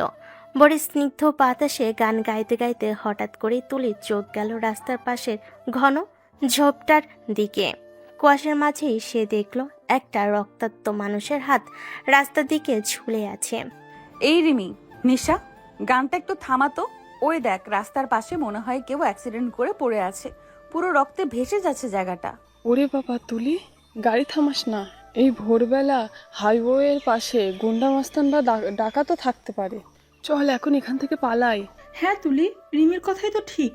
এসব ঝামেলার মধ্যে আমরা মেয়েরা কেন জড়াতে যাব? পুলিশ কেস হয়ে যাবে। তোরা পাগল হয়েছিস? একটা মানুষ মারা যাচ্ছে আর আমরা এভাবে চলে যাব? আমার মনটা কেমন যেন করছে। লোকটার অবস্থা খুবই খারাপ। আমি নামছি। তুলি বান্ধবীদের বারণ না শুনে গাড়ি ব্রেক কষে থামালো। সে ধীর পায়ে ঝোপের কাছে এগিয়ে যেতে তার বুকটা কেঁপে উঠল। এক সুঠাম দেহের সুদর্শন পুরুষ, যার পুরো শরীর দামি ব্লেজারে ঢাকা থাকলেও কপাল, পিঠ আর পা বেয়ে রক্ত ঝরছে। লোকটার শ্বাস প্রশ্বাস খুব ক্ষীণ। তুলির মনে এক তীব্র দয়ামায়ের উদ্বেগ হলো। সে রিমি আর নিশাকে জোর করে ডেকে এনে ঈশানের ভারী শরীরটা কোনো মতে ধরাধরি করে গাড়ির পিছনে ছিটে তুলল। তুলি ফুল স্পিডে গাড়ি ছুটিয়ে দিল শহরের সবচেয়ে বড় অ্যাপোলো হাসপাতালের দিকে। হাসপাতালে পৌঁছানো মাত্রই স্ট্রেচারে করে ঈশানকে ইমার্জেন্সি ওটিতে নিয়ে যাওয়া হলো। মিনিট 10 পর ডাক্তার হন্তদন্ত হয়ে বাইরে এলেন। এই পেশেন্টের অবস্থা খুবই আশঙ্কাজনক। ওনার শরীর থেকে প্রচুর ব্লাড লস হয়েছে। ওনার ব্লাড গ্রুপ ও নেগেটিভ, যা খুবই রেয়ার। আমাদের ব্লাড ব্যাংকে এই মুহূর্তে এই গ্রুপের রক্তও নেই। আগামী আধা ঘন্টার মধ্যে রক্ত না দিলে ওনাকে বাঁচানো সম্ভব নয়। ওনার কোনো আত্মীয় আছে এখানে? ডাক্তারবাবু, ওনার ব্লাড গ্রুপ ও নেগেটিভ। আমার ব্লাড গ্রুপও তো একই। আপনি ওনার আত্মীয়র জন্য অপেক্ষা করবেন না। আমার শরীর থেকে যতখানি রক্ত লাগে নিন, কিন্তু প্লিজ এই মানুষটাকে বাঁচান। ডাক্তার আর দেরি না করে তুলিকে ব্লাড ডোনেশন বেডে শুইয়ে দিলেন। নিজের শরীর থেকে ব্যাগ ভর্তি তাজা রক্ত দিয়ে তুলি ওটির বাইরে এসে ক্লান্ত হয়ে বসে রইল। কয়েক ঘন্টা পর ডাক্তার এসে জানালেন পেশেন্ট এখন বিপদমুক্ত। রক্তের কারণেই তার প্রাণ বেঁচে গেছে। তুলি স্বস্তির নিঃশ্বাস ফেল, কিন্তু সে জানতো না সে কার প্রাণ বাঁচিয়েছে। নিজের বান্ধবীদের তাড়াহুড়োয় আর পুলিশি ঝামেলার ভয়ে তুলি কাউন্টারে নিজের নাম বা কোনো ফোন নাম্বার না রেখে ঈশানের চিকিৎসার প্রাথমিক খরচ মিটিয়ে দিয়ে সেখান থেকে চুপি চুপি চলে গেল। পরের দিন সকাল হাসপাতালে কেবিনে শুয়ে থাকা ঈশানের চোখ দুটো ধীরে ধীরে খুলল। মাথায় তীব্র যন্ত্রণাটা তখনও আছে, কিন্তু তার শরীর এখন অনেক চাঙ্গা। সে দেখল তার কেবিনের চারপাশ আগলে দাঁড়িয়ে আছে রফিক সাহেব এবং তার পার্সোনাল বডিগার্ড দল। ঈশান উঠে বসার চেষ্টা করতে রফিক সাহেব তাকে সাহায্য করলেন। রফিক সাহেব, আমি এখানে কিভাবে এলাম? সাজ্জাদ আর রবিনকে আমাকে উদ্ধার করেছিল? না স্যার, রবিন যখন ব্যাকআপ নিয়ে হাইওয়েতে পৌঁছায় ততক্ষণে হামলাকারীরা পালিয়েছিল আর আপনাকে সেখানে পাওয়া যায়নি। রবিন ভেবেছিল শত্রুতা আপনাকে কিডন্যাপ করেছে, কিন্তু স্যার আজ সকালে আমরা ট্র্যাক করে জানতে পারি এক অপূর্ব সুন্দরী সাধারণ মেয়ে আপনাকে মাঝরাতে হাইওয়ের পাশ থেকে উদ্ধার করে এই হাসপাতালে নিয়ে এসেছে। শুধু তাই নয় স্যার, আপনার রেয়ার গ্রুপের ব্লাড যখন কোথাও পাওয়া যাচ্ছিল না তখন সেই মেয়েটি নিজের রক্ত দিয়ে আপনার প্রাণ বাঁচিয়েছে। একটা মেয়ে যে নিজের রক্ত দিয়ে আমাকে বাঁচিয়েছে? রফিক সাহেব, সেই মেয়েটি কোথায়? ওনার নাম কি?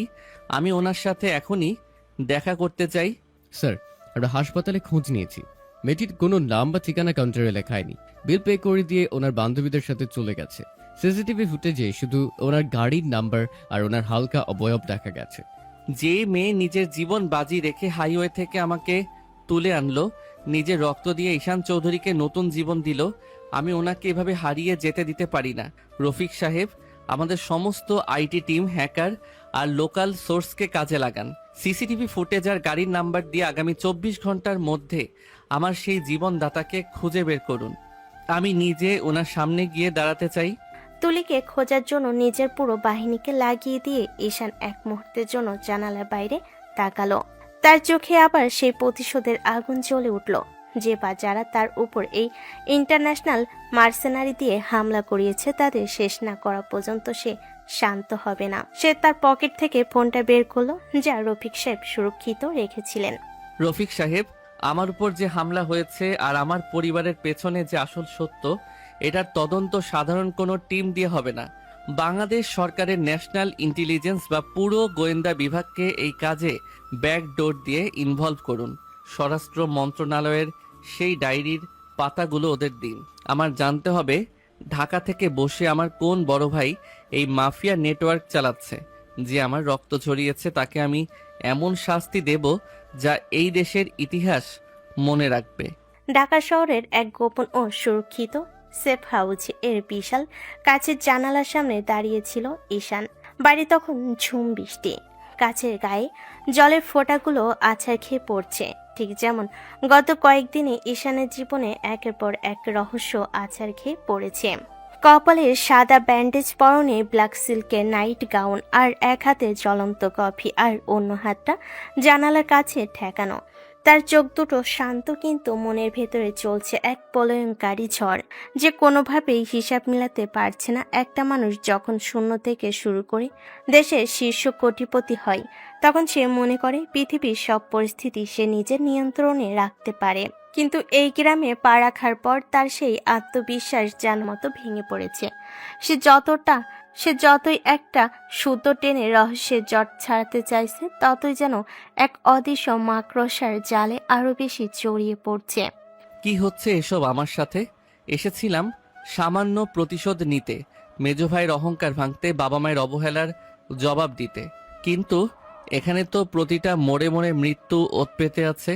প্রথমে ইমরান চৌধুরীর সেই লকারের টাইম বম, তারপর ঢাকা শহরের মাফিয়া আকরাম খানের আচমকা খুন, আর সব শেষে হাইওয়েতে আন্তর্জাতিক মার্সেনারি ব্ল্যাক ইগলের হামলা।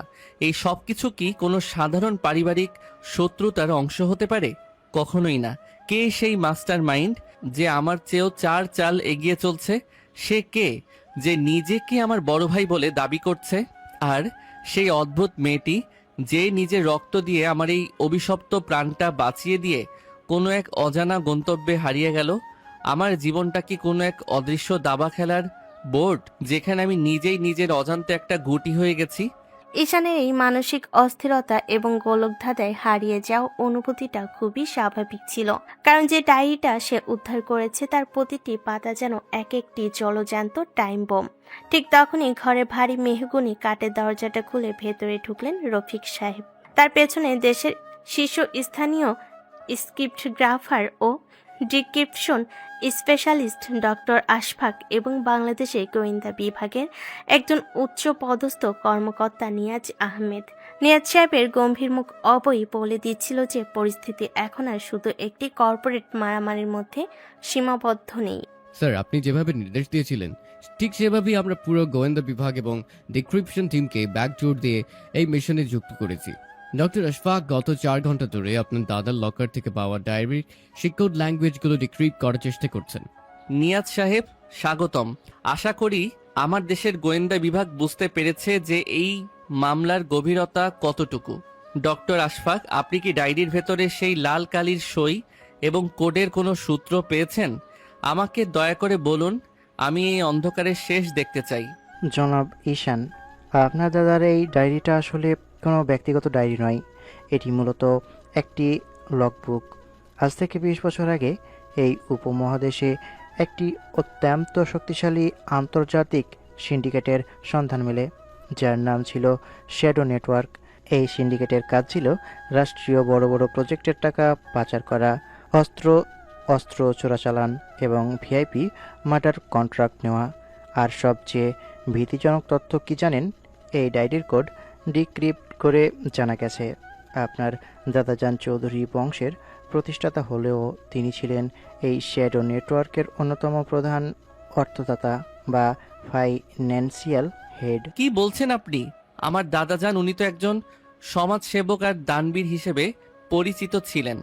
ওনার হাত দিয়ে আন্তর্জাতিক চোরাচালানের টাকা আসতো। হ্যাঁ ঈশান সাহেব, এটাই নির্মম সত্য। আর ওই ডায়েরির শেষ পাতায় যে লাল কালির সইটা আপনি দেখেছেন, ওটা আপনার দাদার সই নয়। ওটা হলো ওই শ্যাডো নেটওয়ার্কের বর্তমান চিফ বা প্রধানের কোড নেম সিগনেচার। সেই কোড নেমটি হলো দ্য ফ্যান্টম।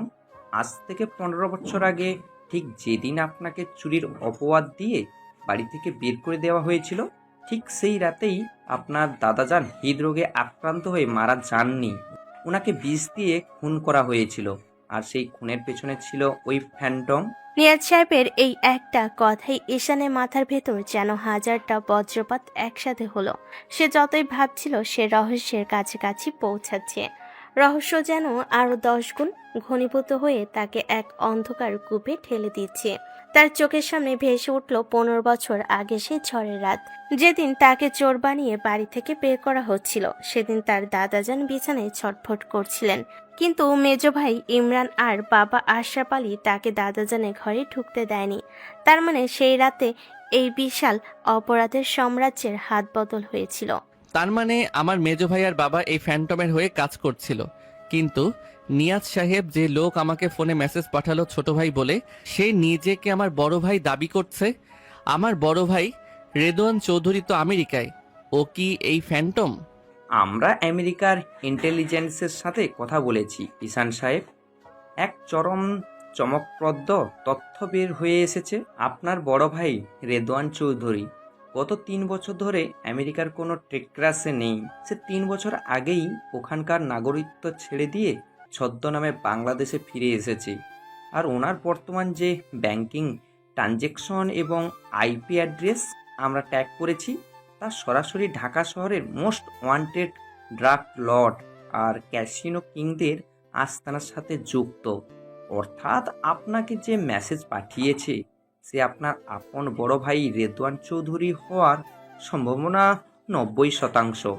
নিজের পরিবার, নিজের রক্ত, একজন ভাই আমার জীবন ধ্বংস করার জন্য 15 বছর ধরে ওত পেতে আছে, আরেকজন ভাই আমাকে মারার জন্য আন্তর্জাতিক খুনি ভাড়া করছে, আর আমার জন্মদাতা পিতামাতা সেই খুনিদের আশ্রয় দিচ্ছে। আমি কার বিরুদ্ধে লড়ছি? আমি যতই এই জাল থেকে বের হতে চাচ্ছি, ততই যেন বুঝতে পারছি আমার পুরো অস্তিত্বটাই একটা মিথ্যার উপর দাঁড়িয়ে আছে। রফিক সাহেব, আমার সেই জীবনদাত্রী মেয়েটির কোনো খোঁজ পেলেন? এই নরকের মাঝে একমাত্র ওই মেয়েটির পবিত্র রক্তই আমাকে মনে করাচ্ছে যে পৃথিবীতে এখনো ভালো কিছু বেঁচে আছে। ঈশানের কণ্ঠে সেই তীব্র হাহাকার আর অসাধ্য ঘরের সবাইকে স্তব্ধ করে দিল। দেশের টপ কোটিপতি, যার এক ইশারায় হাজারো কোটি টাকার চুক্তি সই হয়, সে আজ নিজের পরিচয় আর পরিবারের সর্ষের ভেতরে ভূত দেখে দিশেহারা। ঠিক তখনই রফিক সাহেব তার ট্যাবলেট স্ক্রিনটি ঈশানের দিকে বাড়িয়ে দিলেন। স্যার, আপনি শান্ত হন। আমাদের আইটি টিম আর হ্যাকাররা সেই লাল সেডান গাড়ির নাম্বার প্লেট ট্র্যাক করে মেয়েটির পরিচয় বের করতে পেরেছে। মেয়েটির নাম তুলি। সে ঢাকা বিশ্ববিদ্যালয়ের একজন সাধারণ ছাত্রী। ওনার বাবা একজন অবসরপ্রাপ্ত সরকারি চাকুরিজীবী। ওনার অত্যন্ত সাধারণ এবং মধ্যবিত্ত পরিবার। এই দেখুন ওনার প্রোফাইল আর ছবি। ঈশান এক নজরে ট্যাবলেটের স্ক্রিনে থাকা তুলির মায়াবী আর শান্ত ছবিটার দিকে তাকালো। সেই চোখে কোনো লোভ নেই, কোনো রহস্য নেই, আছে এক অদ্ভুত পবিত্রতা। যে মেয়েটি কোনো প্রতিদানের আশা না করে হাইওয়ের রক্তাক্ত এক ভিখারি ভেবে তাকে বাঁচিয়েছিল, সে যেন এই মুহূর্তে ঈশানের এই অন্ধকার জগতের একমাত্র আলোর কণা। ঈশান ছবিটার ওপর হাত বোলালো। তুলি, খুব সুন্দর নাম। রফিক সাহেব, এই মেয়েটির উপর যেন কোনো আঁচ না আসে, কারণ আমার শত্রুরা যদি জানতে পারে যে এই মেয়েটির রক্ত আমার শরীরে বইছে, তবে ওরা তুলিকেও ছাড়বে না। আমাদের একটা টিমকে গোপনে তুলির সুরক্ষায় নিয়োজিত করুন। আর শুনুন, আমি এখনই তুলির সামনে যাব না। আগে এই ফ্যান্টম আর আমার তথাকথিত বড় ভাই রেদওয়ানের খেলাটা শেষ করতে হবে। নিয়াজ সাহেব, গোয়েন্দা বিভাগকে বলুন রেদওয়ানের ঢাকার আস্তানায় রেড করতে। আমি নিজে সেই অপারেশনে যাব। ঈশান সাহেব, রেদওয়ান চৌধুরীকে ধরা এত সহজ হবে না। সে জানতে পেরে গেছে যে আপনি বেঁচে আছেন এবং হাসপাতালে আছেন। আমাদের সোর্স বলছে যে আজ রাতেই ঢাকা ছাড়ার প্ল্যান করছে। আমাদের হাতে সময় খুব কম। সে ঢাকা ছাড়বে? ঈশান চৌধুরী বেঁচে থাকতে এই দেশের সীমানা পার হওয়ার ক্ষমতা ওনার নেই। রফিক সাহেব, আমার ব্ল্যাক স্যুটটা বের করুন। অনেক তো হলো ডিফেন্সিভ খেলা, এবার বাঘ খাঁচা থেকে বের হবে। আমার ভাইকে বুঝিয়ে দিতে হবে যে 15 বছর আগের অবহেলিত ছোট ছেলেটি আজ শুধু কোটিপতি নয়, সে এই শহরের নতুন ডন। ঈশান যখন তার ব্লেজারটা পরে গাড়ির চাবির দিকে হাত বাড়ালো, তখন বাইরে বৃষ্টির বেগ আরো বেড়ে গেছে। মেঘের গর্জনে যেন কেঁপে উঠল পুরো শহর। একদিকে তুলি সেই নিঃস্বার্থ ভালোবাসার টান, অন্যদিকে নিজে বড় ভাইয়ের পেতে রাখা মৃত্যুর জাল, আর দাদাজানের শ্যাডো নেটওয়ার্কের অন্ধকার ইতিহাস। সব মিলিয়ে ঈশান চৌধুরী এখন এক মহাযুদ্ধের মুখোমুখি। ঝুম বৃষ্টির রাতে রাজপথ কাঁপিয়ে ছুটে চলল 4টে কালো রঙের বুলেট প্রুফ SUV। মাঝের গাড়িতে পাথরের মতো শক্ত মুখে বসেছিল ঈশান। তার পরনে ব্ল্যাক স্যুট, চোখে এক বিন্দু ঘুম নেই, গোয়েন্দা বিভাগের দেওয়া তথ্য অনুযায়ী ঢাকার গুলশানের একটি পরিত্যক্ত আন্ডারগ্রাউন্ড ক্যাসিনো ডেরা থেকে রেদওয়ান চৌধুরী তার শেষ চাল চালার প্রস্তুতি নিচ্ছে। ঈশানের ডান পায়ে এখনো পট্টি বাঁধা, কিন্তু ক্ষতের যন্ত্রণাকে ছাপিয়ে তার মাথায় তখন ঘুরছে প্রতিশোধের তীব্র নেশা। গাড়িগুলো যখন নির্দিষ্ট লোকেশনের কাছাকাছি এসে থামলো, তখন চারপাশটা একেবারে থমথমে। নিয়াজ সাহেবের কমান্ডারেরা চারদিক থেকে ক্যাসিনো বিল্ডিংটা ঘিরে ফেলল। নিয়াজ সাহেব, আপনাদের টিম শুধু বাইরের ব্যাকআপ সামলাবে, ভেতরে আমি আর আমার পার্সোনাল সিকিউরিটি কোর ফোর্স ঢুকবো। 15 বছর পর বড় ভাইয়ের মুখোমুখি হতে যাচ্ছি, এই হিসাবটা ভাইয়ে ভাইয়ে চুকানো ভালো। ঈশান সাহেব, ভেতরে কিন্তু ভারী অস্ত্রধারী অপরাধীরা থাকতে পারে, একা যাওয়া বোকামি হবে। রেদওয়ান চৌধুরী অত্যন্ত ধূর্ত লোক। ধূর্তদের কিভাবে সোজা করতে হয় তা এই 15 বছরে আমি খুব ভালো করে শিখেছি। নিয়াজ সাহেব, রবিন, সাজ্জাদ, পজিশন নাও, দরজা ভাঙো। 1 সেকেন্ডের মধ্যে ঈশানের বডিগার্ডটা ক্যাসিনোর পেছনে লোহার গেটটা ব্লাস্ট করে ভেতরে ঢুকে পড়ল। চারিদিকে নিয়ন লাইটের আবছা আলো আর ধোয়ার মাঝে হুট করে বেশ কয়েকজন সশস্ত্র পাহারাদার গুলি চালাতে শুরু করলো, কিন্তু ঈশান এবার আর ডিফেন্স করার মুডে ছিল না। সে এক হাতে অটোমেটিক শটগান নিয়ে সোজা কাউন্টারে ফায়ারিং শুরু করলো। নিখুঁত নিশানায় একের পর এক পাহারাদার মাটিতে লুটিয়ে পড়তে লাগলো। ঈশান একটা বড় পিলারের আড়াল নিয়ে শরীরটাকে ঘুরিয়ে পেছনের দিকে শুটারকে ডেড স্পট করে দিল। তার প্রতিটি মুভমেন্ট ছিল বাঘের মতো ক্ষিপ্ত। রেদওয়ান, তুই নিজেকে ফ্যান্টম ভাবিস তো? লুকিয়ে না থেকে সামনে আয়। তোর ছোট ভাই আজ থেকে তোর নিজের ডেরায় এসে চ্যালেঞ্জ করছে। ক্যাসিনোর ভেতর বিশাল হলরুম পেরিয়ে ঈশান যখন ভিআইপি লাউঞ্জারের দরজার সামনে এসে দাঁড়ালো, তখন চারপাশে নীরব। সে লাথি মেরে দরজাটা খুলতে দেখলো ঘরের মাঝখানে একদম দামি চামড়ার চেয়ারের পিঠ ফিরিয়ে একজন লোক বসে আছে। লোকটার হাতে একটা জ্বলন্ত চুরুট আর টেবিলে রাখা একটা সচল ল্যাপটপ। ঈশান শটগান সোজা করলো, লোকটার মাথার পেছনে তাক করলো। খেলা শেষ রেদওয়ান ভাইয়া। অনেকদিন তো আমেরিকার নাম করে মাফিয়ার নেটওয়ার্ক চালালে, এবার হাত দুটো উপরে তোলো। চেয়ারটা ধীর পায়ে ঘুরে গেল, কিন্তু চেয়ারে বসা লোকটার মুখ দেখে ঈশানের হাতের শটগানটা সামান্য কেঁপে উঠল। কারণ এই লোকটা রেদওয়ান চৌধুরী নয়, লোকটা হলো ঈশানের বড় বোন জামাই আরিফ রহমান, যাকে সবাই একজন সাধারণ সরকারি ব্যাংকের কর্মকর্তা হিসেবে জানত। আরিফের মুখে তখন এক পৈশাচিক ও কুৎসিত হাসি। কিরে ছোট শ্যালক, বড় ভাইকে খুঁজতে এসে দুলাভাইকে দেখে চমকে গেলি? তুই ভাবছিস তোর মেজু ভাই ইমরান তোকে হিংসা করে, তোর বাবা তোকে অবহেলা করে, কিন্তু তুই জানতিস না এই চৌধুরী বাড়ির আসল ফ্যান্টম আমি। রেদওয়ানের ফোন, তার পাসপোর্ট, তার আইপি অ্যাড্রেস সবকিছু আমি ব্যবহার করে তোকে বোকা বানিয়েছি। আরিফ ভাই, আপনি আমার দাদাজানকে বিষ খাইয়ে মেরেছিলেন। এই শ্যাডো নেটওয়ার্ক আপনি চালাচ্ছেন? তোর দাদাজান যখন এই বিশাল সম্পত্তির উইল তোর নামে করতে চাইলেন, তখন আমি ইমরান আর তোর বাবাকে উস্কে দিয়ে তোকে চুর বানালাম। তুই তো চলে গেলি, কিন্তু বুড়ো তাও উইল বদলাচ্ছিল না, তাই ওনাকে দুনিয়া থেকে সরিয়ে দিতে হলো। আর আজ তুই যখন 1000 কোটি টাকার মালিক হয়ে ফিরেছিস, তখন ভাবলাম তোকে মেরে এই সব সম্পত্তি যদি তোর পরিবারের নামে আসে, তবে পরোক্ষভাবে সব তো আমারই হবে। লোভ মানুষকে কতটা নিচে নামাতে পারে আপনি তার প্রমাণ। কিন্তু আরিফ ভাই, আপনি একটা মস্ত বড় ভুল করে ফেলেছেন। আপনি ভেবেছেন আমি এখানে কোনো প্রমাণ ছাড়া এসেছি। আপনার এই পুরো স্বীকারোক্তি এখন লাইভ রেকর্ড হচ্ছে গোয়েন্দা বিভাগের হেডকোয়ার্টারে। রেকর্ড হয়ে কি হবে ঈশান?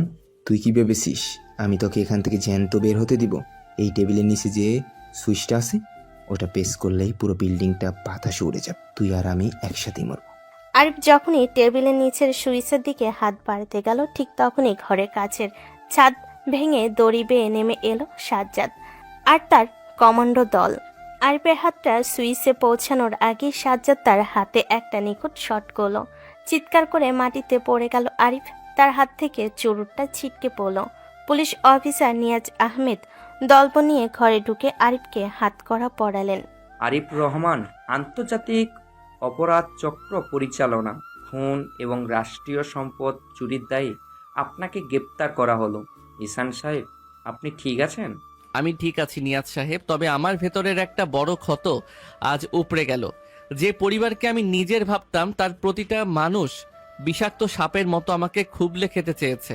রফিক সাহেব, আরিফের সব অ্যাকাউন্ট আর শ্যাডো নেটওয়ার্কের লকারগুলো সিল করার ব্যবস্থা করুন। জি স্যার, সব ব্যবস্থা হচ্ছে, কিন্তু স্যার আমাদের আইটি উইং থেকে একটা জরুরি মেসেজ এসেছে।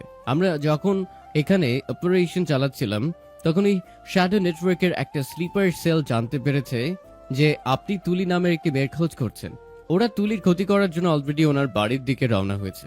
রফিক সাহেবের এই কথাটা শোনা মাত্র ঈশানের গায়ে রক্ত হিম হয়ে গেল। যে মেয়েটি নিজের রক্ত দিয়ে তার প্রাণ বাঁচালো, সে আজ তার এই নোংরা অতীতের কারণে বিপদে পড়তে যাচ্ছে।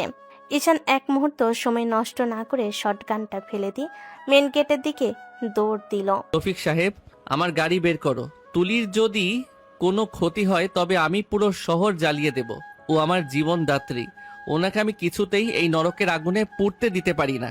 ঈশানের গাড়িগুলো তীব্র গতিতে এবার ছুটল তুলির বাসা বাড়ির উদ্দেশ্যে। ভোরে কুয়াশা ফুরে ঈশানের মনে তখন একটাই প্রার্থনা, তুলি যেন সুরক্ষিত থাকে। ভোরের ঘন কুয়াশা ভেদ করে ঢাকার জনশূন্য পলিটেকনিক মোড় পেরিয়ে মোহাম্মদপুরের এক শান্ত আবাসিক এলাকার দিকে তীব্র গতিতে ছুটে চলল ঈশানের কালো প্রাডো গাড়িটি। গাড়ির পিছনে সিটে বসে স্টিয়ারিংয়ের দিকে তাকিয়ে অনবরত তাগাদা দিচ্ছিল ঈশান। তার কপাল বেয়ে আবার ঘাম নামতে শুরু করেছে। ডান পায়ের ক্ষতের ব্যান্ডেজটা ভেদ করে সামান্য রক্ত দেখা যাচ্ছে, কিন্তু সেদিকে তার কোনো ভ্রুক্ষেপ নেই। তার চোখের সামনে শুধু ভেসে উঠছে তুলি সেই নিষ্পাপ মায়াবী মুখটা। যে মেয়েটি নিজের বান্ধবীদের বারণ করা সত্ত্বেও হাইওয়ের অন্ধকার থেকে তাকে উদ্ধার করেছিল, নিজের শরীরে তাজা রক্ত দিয়ে তাকে নতুন জীবন দিয়েছিল, সে আজ তারই এই অন্ধকার অতীতের কারণে একদল হিংস্র নিগ্রের মুখে পড়তে যাচ্ছে। ড্রাইভার, গাড়ির স্পিড আরো বাড়াও। রফিক সাহেব, তুলির বাসার সিকিউরিটি সোর্সের সাথে কোনো যোগাযোগ করা গেছে? আমাদের যে লোকগুলোকে ওখানে নজর রাখতে পাঠিয়েছিলেন, ওরা কি পৌঁছেছে? স্যার, আমাদের ফার্স্ট রেসপন্স টিম মাত্র তুলির গলির মুখে পৌঁছেছে। ওখান থেকে যে খবর এসেছে তা খুব একটা ভালো নয়। আরিফ রহমানের অনুগত শ্যাডো নেটওয়ার্কের 4 জন হিটম্যান অলরেডি একটা কালো রঙের মাইক্রোবাস নিয়ে তুলির বাড়ির নিচে এসে পজিশন নিয়েছে। ওরা পুরো এলাকায় কারেন্ট অফ করে দিয়েছে স্যার। সাজ্জাদ, তোমার কমান্ডো টিমকে বলো গলির 2 মাথা ব্লক করতে। একটা কুত্তাও যেন ওখান থেকে জ্যান্ত বের হতে না পারে। আর রবিন, আমাকে পিস্তলটা দাও। আজ যদি তুলির গায়ে একটা আঁচড়ও লাগে তবে আরিফ রহমানের পুরো গোষ্ঠী ধ্বংস করে দেব আমি। এদিকে মোহাম্মদপুরের সেই পুরনো 4তলা বাড়ির 3 তলায় ফ্ল্যাটে তখন এক অদ্ভুত নীরবতা। ভোরের আলো পুরোপুরি না ফুটতেই হুট করে পুরো এলাকার বিদ্যুৎ চলে গেছে। তুলি তার পরের টেবিলে বসে ল্যাপটপে একটা অ্যাসাইনমেন্ট করছিল। হঠাৎ স্ক্রিন অন্ধকার হয়ে যায়। সে একটা মোমবাতি জ্বালালো। তার বাবা তখন ঘুমাচ্ছিলেন। মোমবাতি কাঁপা কাঁপা আলোয় তুলি যখন ডাইনিং রুমে আসছিল পানির বোতল নিতে, ঠিক তখনই বাইরের বারান্দার গ্রিলের একটা খসখস শব্দ শুনতে পেল সে। কোনো চোর বা অজানা মানুষের ছায়া কাছের ও পাশে দেখতে পেয়ে তুলির বুকটা ধক করে উঠল। কে কে ওখানে? বাবা, বাবা ওঠো, বারান্দায় মনে হয় কেউ এসেছে। তুলির কথা শেষ হওয়ার আগে একটা তীব্র শব্দে বারান্দার থাই গ্লাসের দরজাটা ভেঙে চুরমার হয়ে গেল। কালো মুখোশ পরা 2 জন লম্বা চওড়া লোক হাতে সাইলেন্সার লাগানো পিস্তল নিয়ে ঘরের ভিতর ঢুকে পড়ল। তুলি ভয়ে চিৎকার দিতে একজন লোক এসে তার মুখ চেপে ধরল।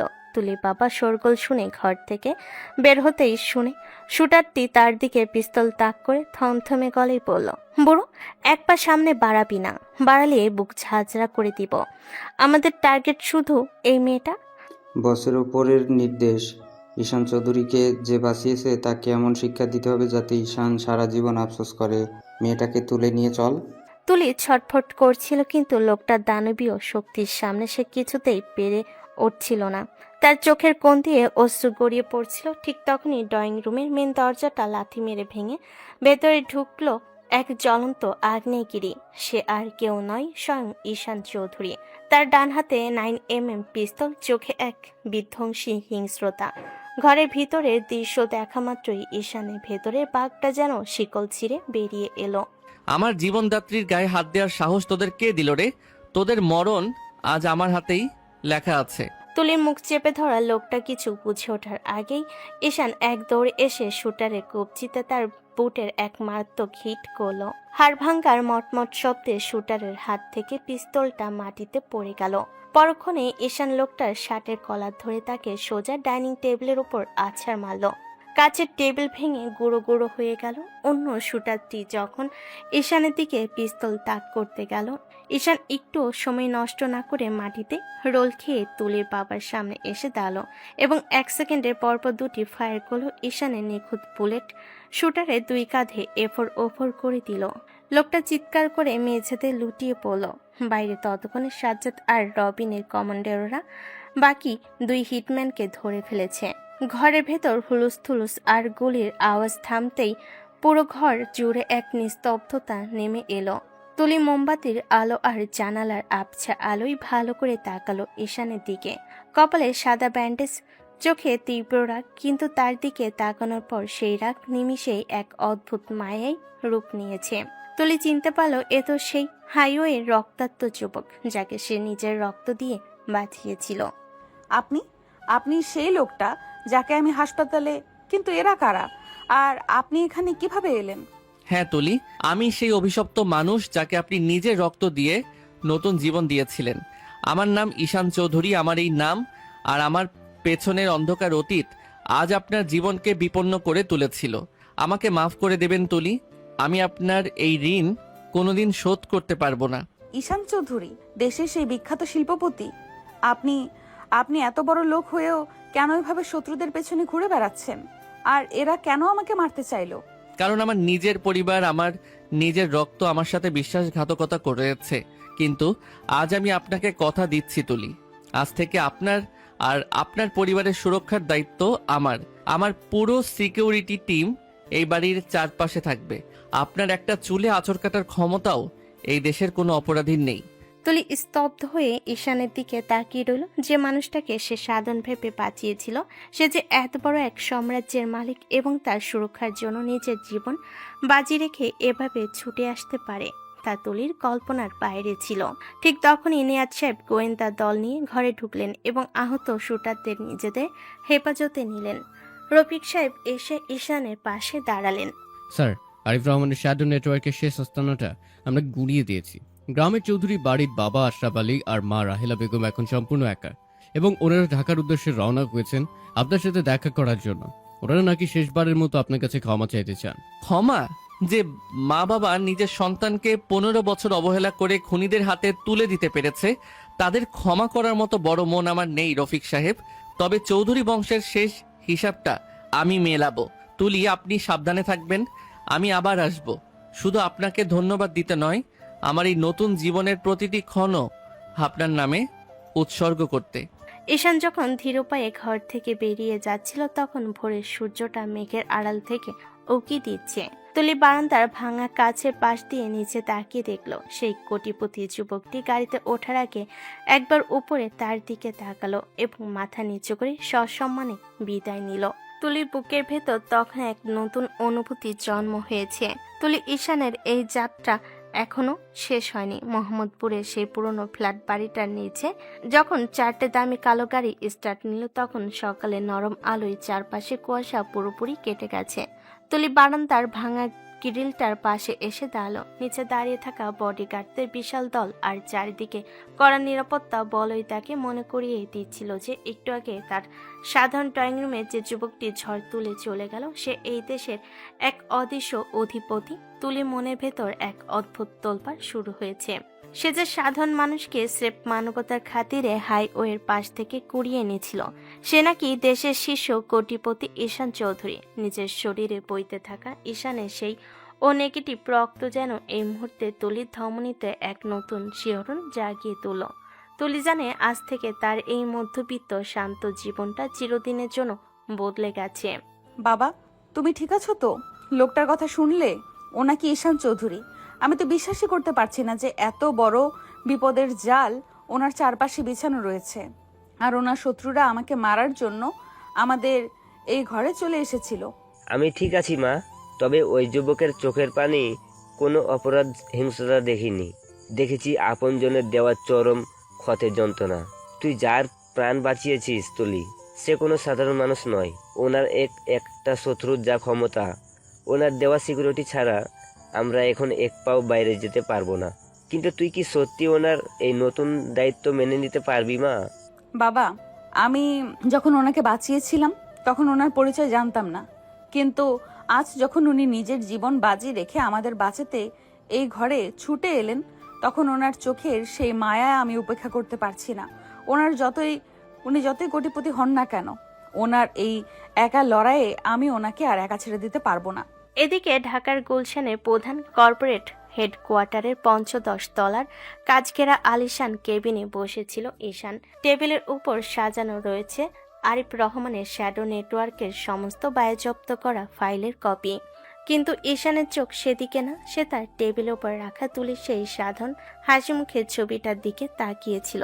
জীবনে প্রথম সে অনুভব করলো তার এই ১,০০০ কোটি টাকার সাম্রাজ্যের চেয়েও মূল্যবান একটা সম্পদ সে খুঁজে পেয়েছে, সে হলো তুলি। ঠিক তখনই কেবিনের দরজা খুলে ভেতরে ঢুকলেন রফিক সাহেব। ওনার পেছনে অত্যন্ত ক্লান্ত এবং অপরাধীর মতো মুখ নিচু করে দাঁড়িয়ে আছেন আশরাফ আলী চৌধুরী এবং রাহেলা বেগম। স্যার, আপনার বাবা আর মা গ্রাম থেকে সরাসরি এখানে এসেছেন। ওনার গত 2 ঘন্টা ধরে বাইরে অপেক্ষা করছিলেন। আপনার সাথে কথা বলাটা ওনাদের জন্য খুব জরুরি। রফিক সাহেব, আপনি বাইরে যান। আর হ্যাঁ, তুলি সুরক্ষার আপডেট কি? ওনারা ঠিক আছেন তো? জি স্যার, তুলি ম্যাম এখন ওনার বাবার সাথেই আছেন। আমাদের black cat security duty team ওনার বাড়ির নিচে 24 ঘন্টা ডিউটিতে আছে। ওনার কোনো অসুবিধা হবে না। চমৎকার। এবার আপনারা বলতে পারেন চৌধুরী বাড়ির সম্মানিত জমিদার সাহেব এবং ওনার স্ত্রী আজ এই ভিখারির দৌড়ে কেন এসেছেন। 15 বছর আগে যে ছেলেকে চুরির অপবাদ দিয়ে ঘাট ধাক্কা দিয়ে বের করে দিয়েছিলেন, তার এই এসআই গ্রুপের বিলাসবহুল সোফায় বসতে আপনাদের লজ্জা করছে না? ঈশানের গলার সেই বরফ শীতল কণ্ঠস্বর শুনে আশরাফ আলী চৌধুরী কাঁপতে কাঁপতে সেখানে এসে দাঁড়ালেন। ওনার চোখ দিয়ে টপ টপ করে জল গড়িয়ে পড়ছিল। রাহেলা বেগম আর হাত ধরে রাখতে পারলেন না। তিনি সরাসরি ঈশানের পায়ের কাছে মেঝেতে বসে বলেন, যে মা কোনোদিন ঈশানকে বুকে টেনে নেয়নি, আজ সে নিজের মেঝ ছেলে আর জামের পাপের শাস্তি ও রাজকীয় পতন দেখে পুরোপুরি ভেঙে পড়েছেন।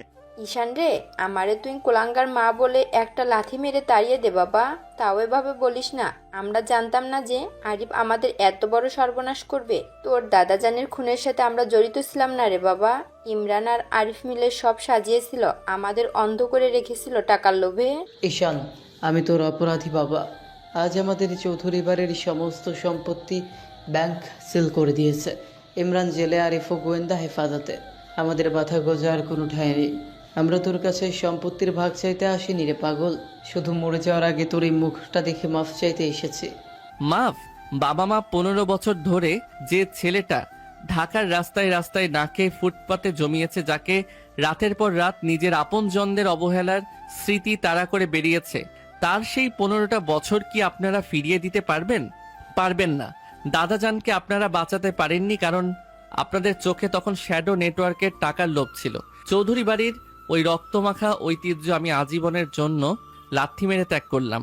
রফিক সাহেব, ওনাদের জন্য ঢাকার এক কোনায় একটা সাধারণ ফ্ল্যাট আর ওনাদের বেঁচে থাকার জন্য মাসিক খরচের ব্যবস্থা করে দিন। এর চেয়ে বেশি 1 পয়সাও ওনারা আমার সাম্রাজ্য থেকে পাবেন না। আর আজ থেকে ওনাদের সাথে আমার সব সম্পর্ক শেষ।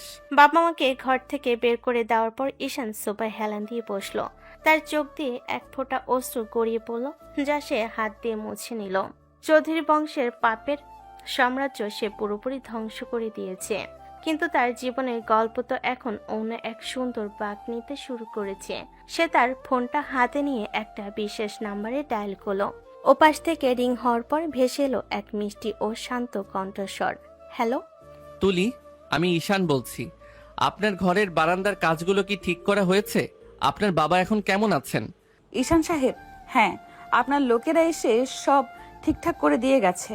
বাবা এখন শান্ত আছেন। কিন্তু আপনার কথা বলুন, আপনার পায়ের ক্ষতটা কি আবার ফেটে গেছে? আপনার গলার আওয়াজ এত ভারী শোনাচ্ছে কেন? আপনি কি ঠিক আছেন? জীবনের সব যুদ্ধ জিতে যাওয়ার পরও মানুষ যখন নিজেকে একা আবিষ্কার করে তুলি, তখন সে ঠিক থাকতে পারে না। কিন্তু আজ আপনার এই কণ্ঠস্বর শুনে মনে হচ্ছে আমার এই কোটি টাকার সিংহাসনটা আপনার মায়াবী হাসির সামনে বড্ড তুচ্ছ। তুলি, আমি কি আজ সন্ধ্যায় আপনার সাথে একটা সাধারণ চায়ের দোকানে দেখা করতে পারি? কোনো বডিগার্ড ছাড়া, কোনো দামি গাড়ি ছাড়া, শুধু আপনার সেই হাইওয়ের পাশে পড়ে থাকা ঈশান হয়ে? ওপাশ থেকে তুলি কিছুক্ষণ নীরব রইল, তারপর এক মৃদু ও লাজুক হেসে বলল, আমি অপেক্ষা করব ঈশান, তবে এবার আর চায়ের দোকানে নয়, আমাদের এই ছোট্ট মধ্যবিত্ত ঘরের ড্রয়িং রুমের দরজা আপনার জন্য সবসময় খোলা থাকবে। ঈশানের বুকের ভেতর জমে থাকা 15 বছরের অন্ধকার যেন তুলির এই একটা কথাই এক নিমিষেই কর্পূরের মতো উড়ে গেল। দেশের টপ কোটিপতি ঈশান চৌধুরী এবার তার জীবনের আসল রাজকন্যাকে নিজের প্রাসাদে নিয়ে আসার চূড়ান্ত প্রস্তুতি শুরু করলো। সন্ধ্যার পর থেকে ঢাকার আকাশ মেঘলা ছিল, আর রাতের গভীরতা বাড়ার সাথে সাথে তার রূপ নিল এক প্রলয়ঙ্কারী কালবৈশাখীতে। গুলশানের SI গ্রুপের হেডকোয়ার্টারে নিজের রাজকীয় কেবিনের নরম আলোয় বসে ঈশান যখন তুলির সাথে কাটানো সেই মুহূর্তের সুন্দর মুহূর্তটার কথা ভাবছিল, তখন সে জানতো না যে নিয়তির চাকা আবার উল্টো ঘুরতে শুরু করেছে। আরিফ রহমানকে গ্রেপ্তার করে আর চৌধুরী বংশের পাপের সাম্রাজ্যর সিলকালা করে ঈশান ভেবেছিল সে দাবার শেষ চালটা খেলে ফেলেছে, কিন্তু অপরাধের অন্ধকার জগৎ এত সহজে তার অধিপত্য ছাড়ে না। দ্য শ্যাডো নেটওয়ার্কের শিখর যে শুধু আরিফ রহমান বা ইমরান চৌধুরীর মাঝে সীমাবদ্ধ ছিল না, তা ঈশানের নিখুঁত ও নিটোল পরিকল্পনার দেওয়ালে প্রথম বড় ফাটল ধরিয়ে প্রমাণ করল এক আশঙ্কিক ও দুঃসংবাদ। স্যার, এক চরম সর্বনাশ হয়ে গেছে। আমাদের পুরো পরিকল্পনাটাই ভেস্তে গেছে স্যার। কি হয়েছে রফিক সাহেব, আপনি এভাবে কাঁপছেন কেন? নিয়াজ সাহেব তো আরিফকে নিয়ে জয়েন্ট ইন্টারোগেশন সেলে গেছেন, সেখানে কোনো সমস্যা? স্যার, আধা ঘন্টা আগে ঢাকা ময়মনসিংহ হাইওয়েতে পুলিশের প্রিজন ভ্যানের উপর এক ভয়াবহ অ্যাম্বুশ হয়েছে।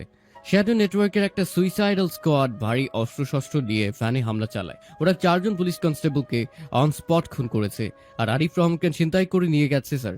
শুধু তাই নয়, আরিফ যাওয়ার আগে ইন্টারোগেশন সেলের ব্যাকআপ সার্ভার হ্যাক করে তুলি ম্যামের নতুন সেফ হাউসের লোকেশন আর ওনার বাবার সমস্ত ডিটেলস ডাউনলোড করে নিয়েছে।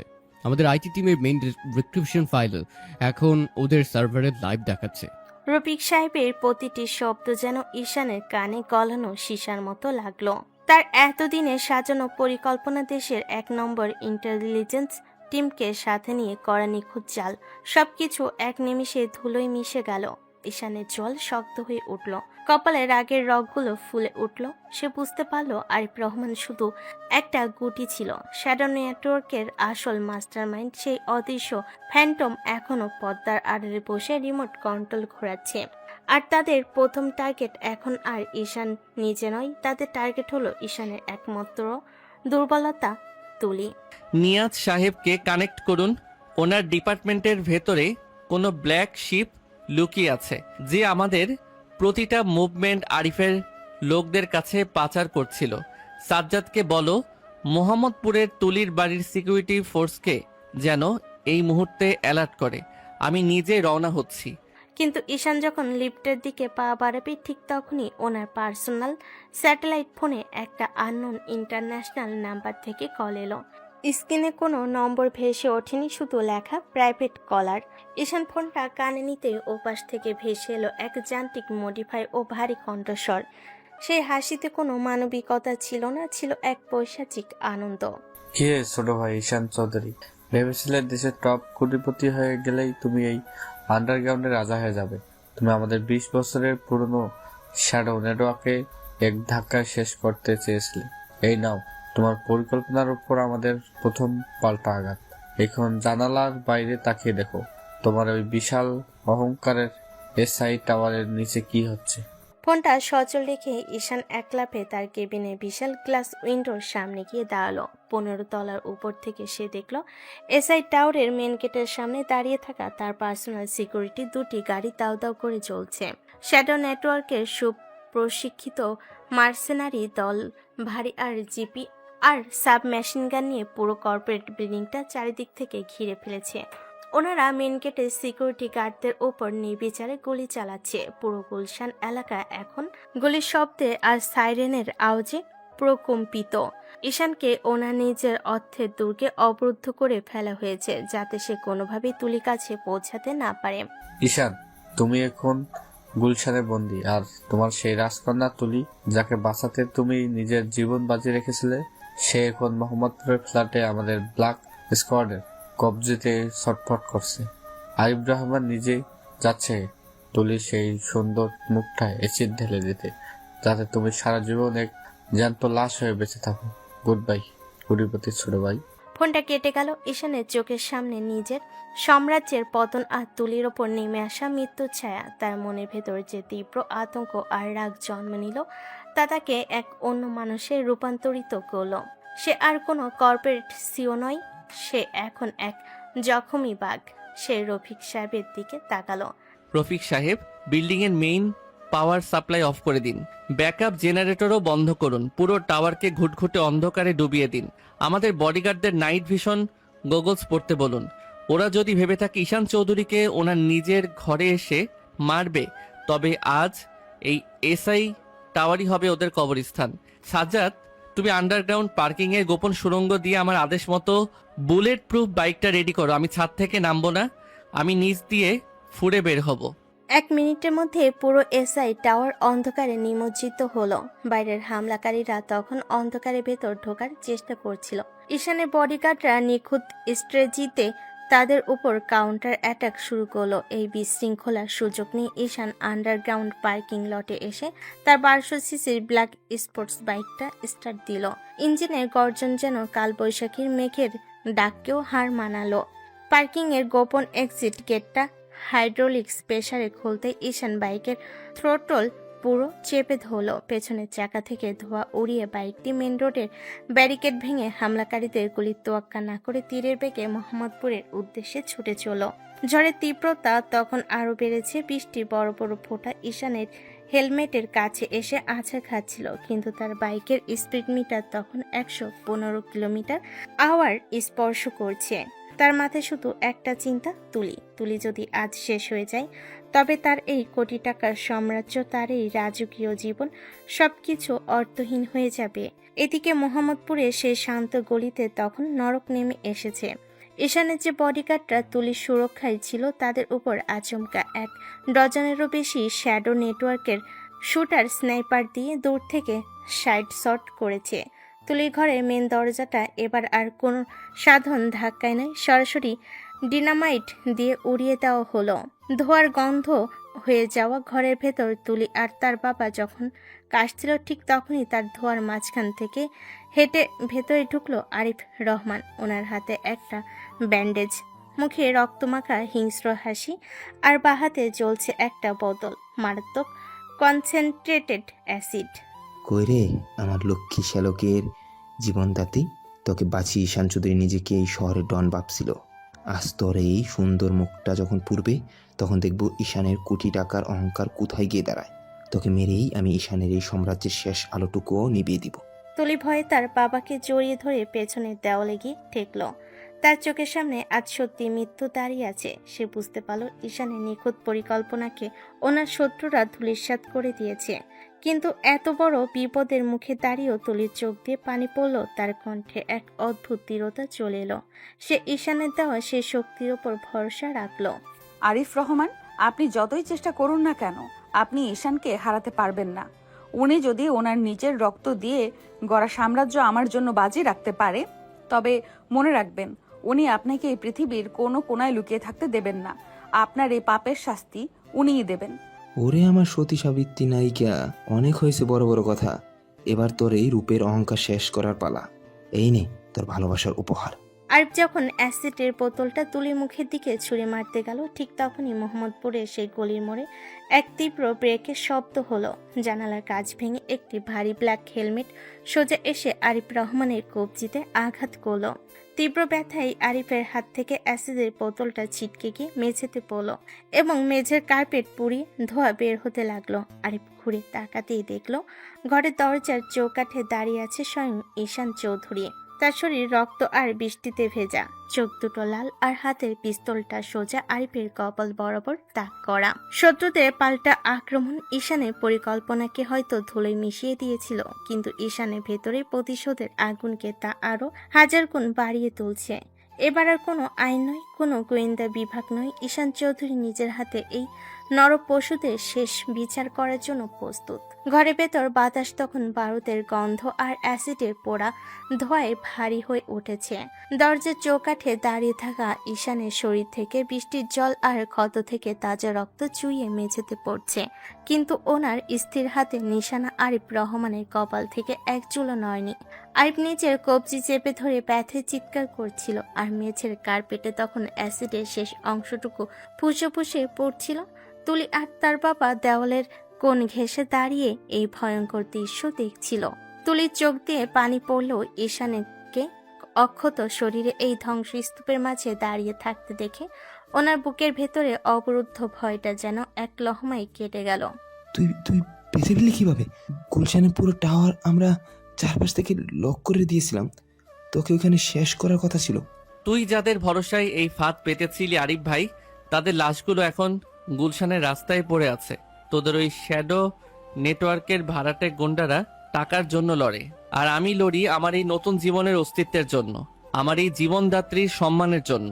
ঈশানের কথা শেষ হওয়ার সুযোগ না দিয়ে ঘরে ভাঙ্গা জানালার ওপাশ থেকে শ্যাডো নেটওয়ার্কের আর দুজন সঅস্ত্র ব্রেকআপ শুটার আচমকা ঘরের ভেতর লাফিয়ে পড়ল। ওদের হাতে ছিল অটোমেটিক সাব মেশিন গান। 1 সেকেন্ডে ভগ্নাংশে ঈশান চৌধুরী ডাইনিং টেবিলের ওপরে স্লাইড করে শরীরটাকে শূন্যে ভাসিয়ে দিল। শুটারদের প্রথম ব্রাশ ফায়ার ঘরের পেছনে দেওয়াল ঝাঁঝা করে দিল। ঈশান শূন্যেই ওনার হাতের পিস্তল দিয়ে তারপর দুটি নিখুঁত কাউন্টার শট করলো।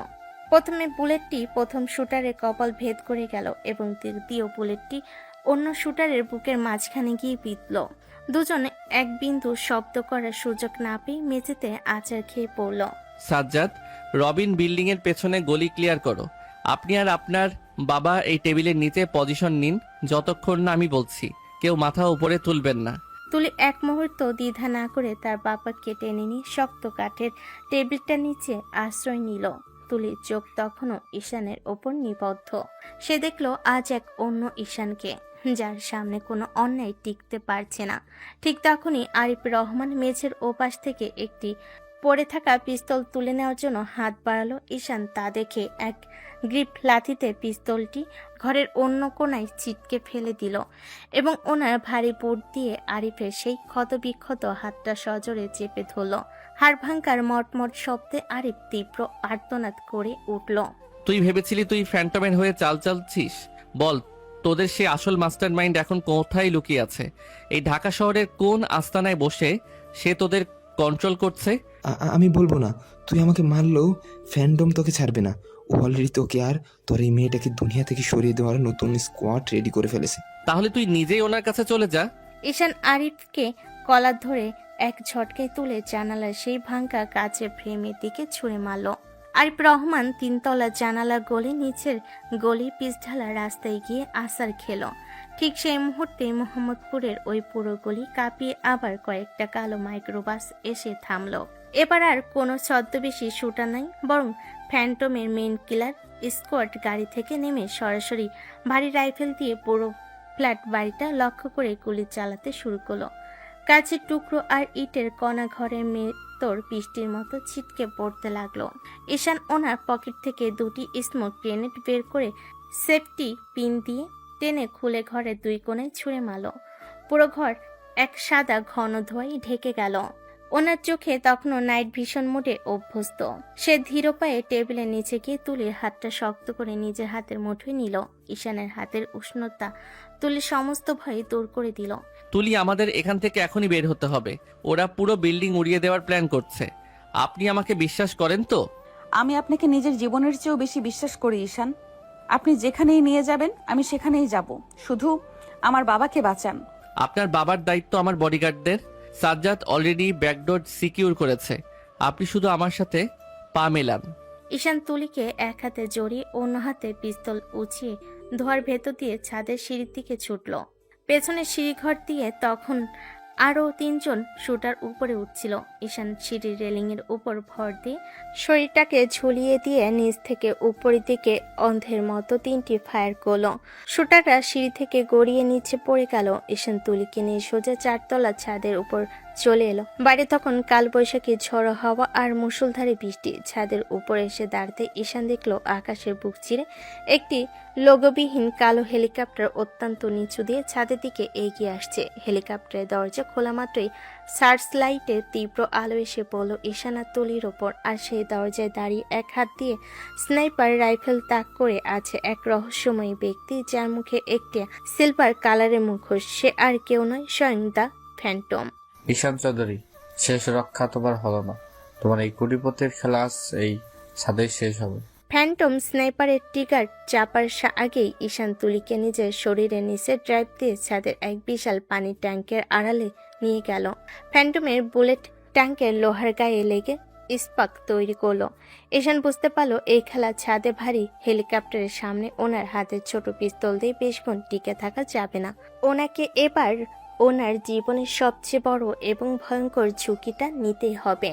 সে তুলি চোখের দিকে তাকালো, যেখানে শুধু ঈশানের জন্য ভালোবাসা আর ভরসা চকচক করছিল।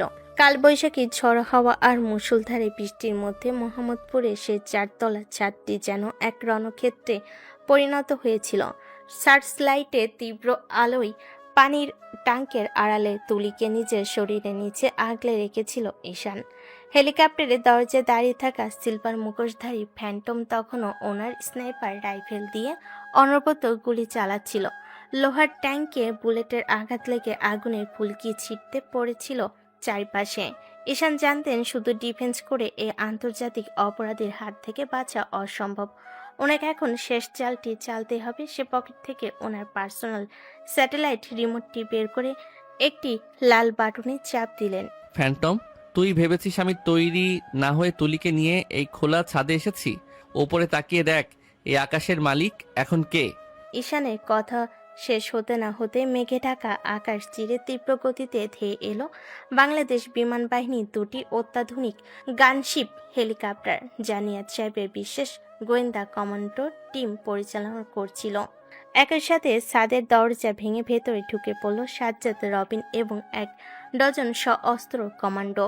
বিমান বাহিনীর গানশিপের ভারী লেজার লক হতেই ফ্যান্টমের পাইলট ভয় পেয়ে হেলিকপ্টার ঘুরিয়ে পালানোর চেষ্টা করলো, কিন্তু ঈশান ততক্ষণে ট্যাঙ্কের আড়াল থেকে বেরিয়ে এসে মাটিতে হাঁটু গেড়ে বসে ওনার হাতে বিশেষ স্নাইপার রাইফেল দিয়ে ফ্যান্টমের হেলিকপ্টারের রোটর ব্লেড লক্ষ্য করে 2টি নিখুঁত শট করলেন। তীব্র বিস্ফোরণে হেলিকপ্টারটি ছাদ থেকে কিছুটা দূরে এক পরিত্যক্ত খালি মাঠে গিয়ে আছাড় খেয়ে পড়ল।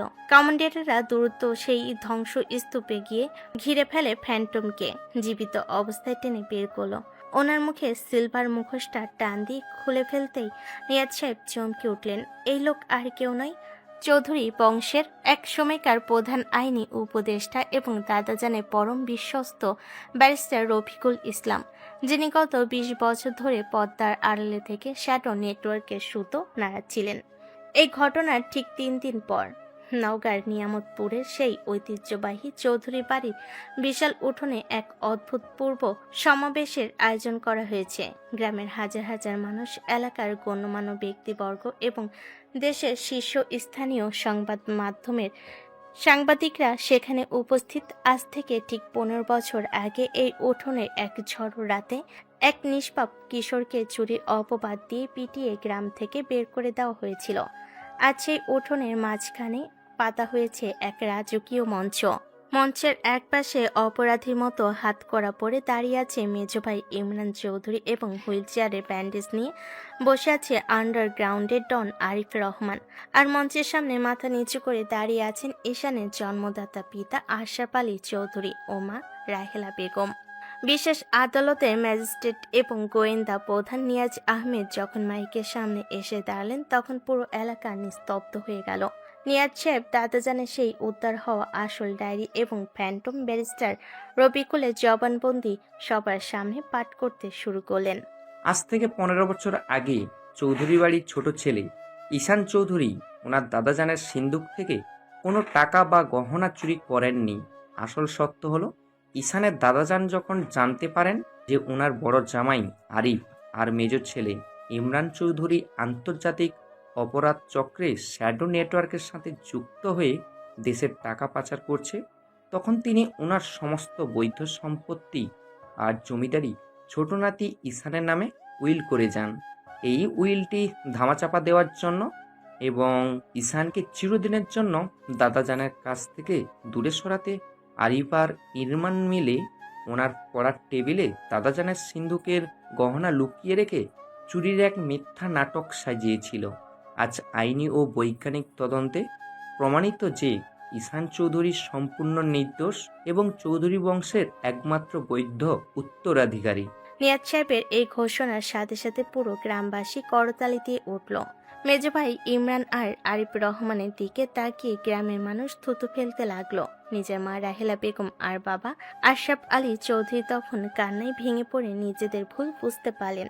ওনারা বুঝতে পারলেন যে সন্তানকে ওনারা পথের ভিখারি বানিয়ে তাড়িয়েছিলেন, সে আজ নিজের যোগ্যতার সততাই দেশের 1 নম্বর কোটিপতি হয়ে ফিরে এসেছে, আর ওনাদের লোভী সন্তানরা আজ ওনাদের রাস্তায় বসিয়েছে। ঠিক তখনই একটি বিলাসবহুল রাজকীয় গাড়ি এসে চৌধুরী বাড়ির তোরণের সামনে থামলো।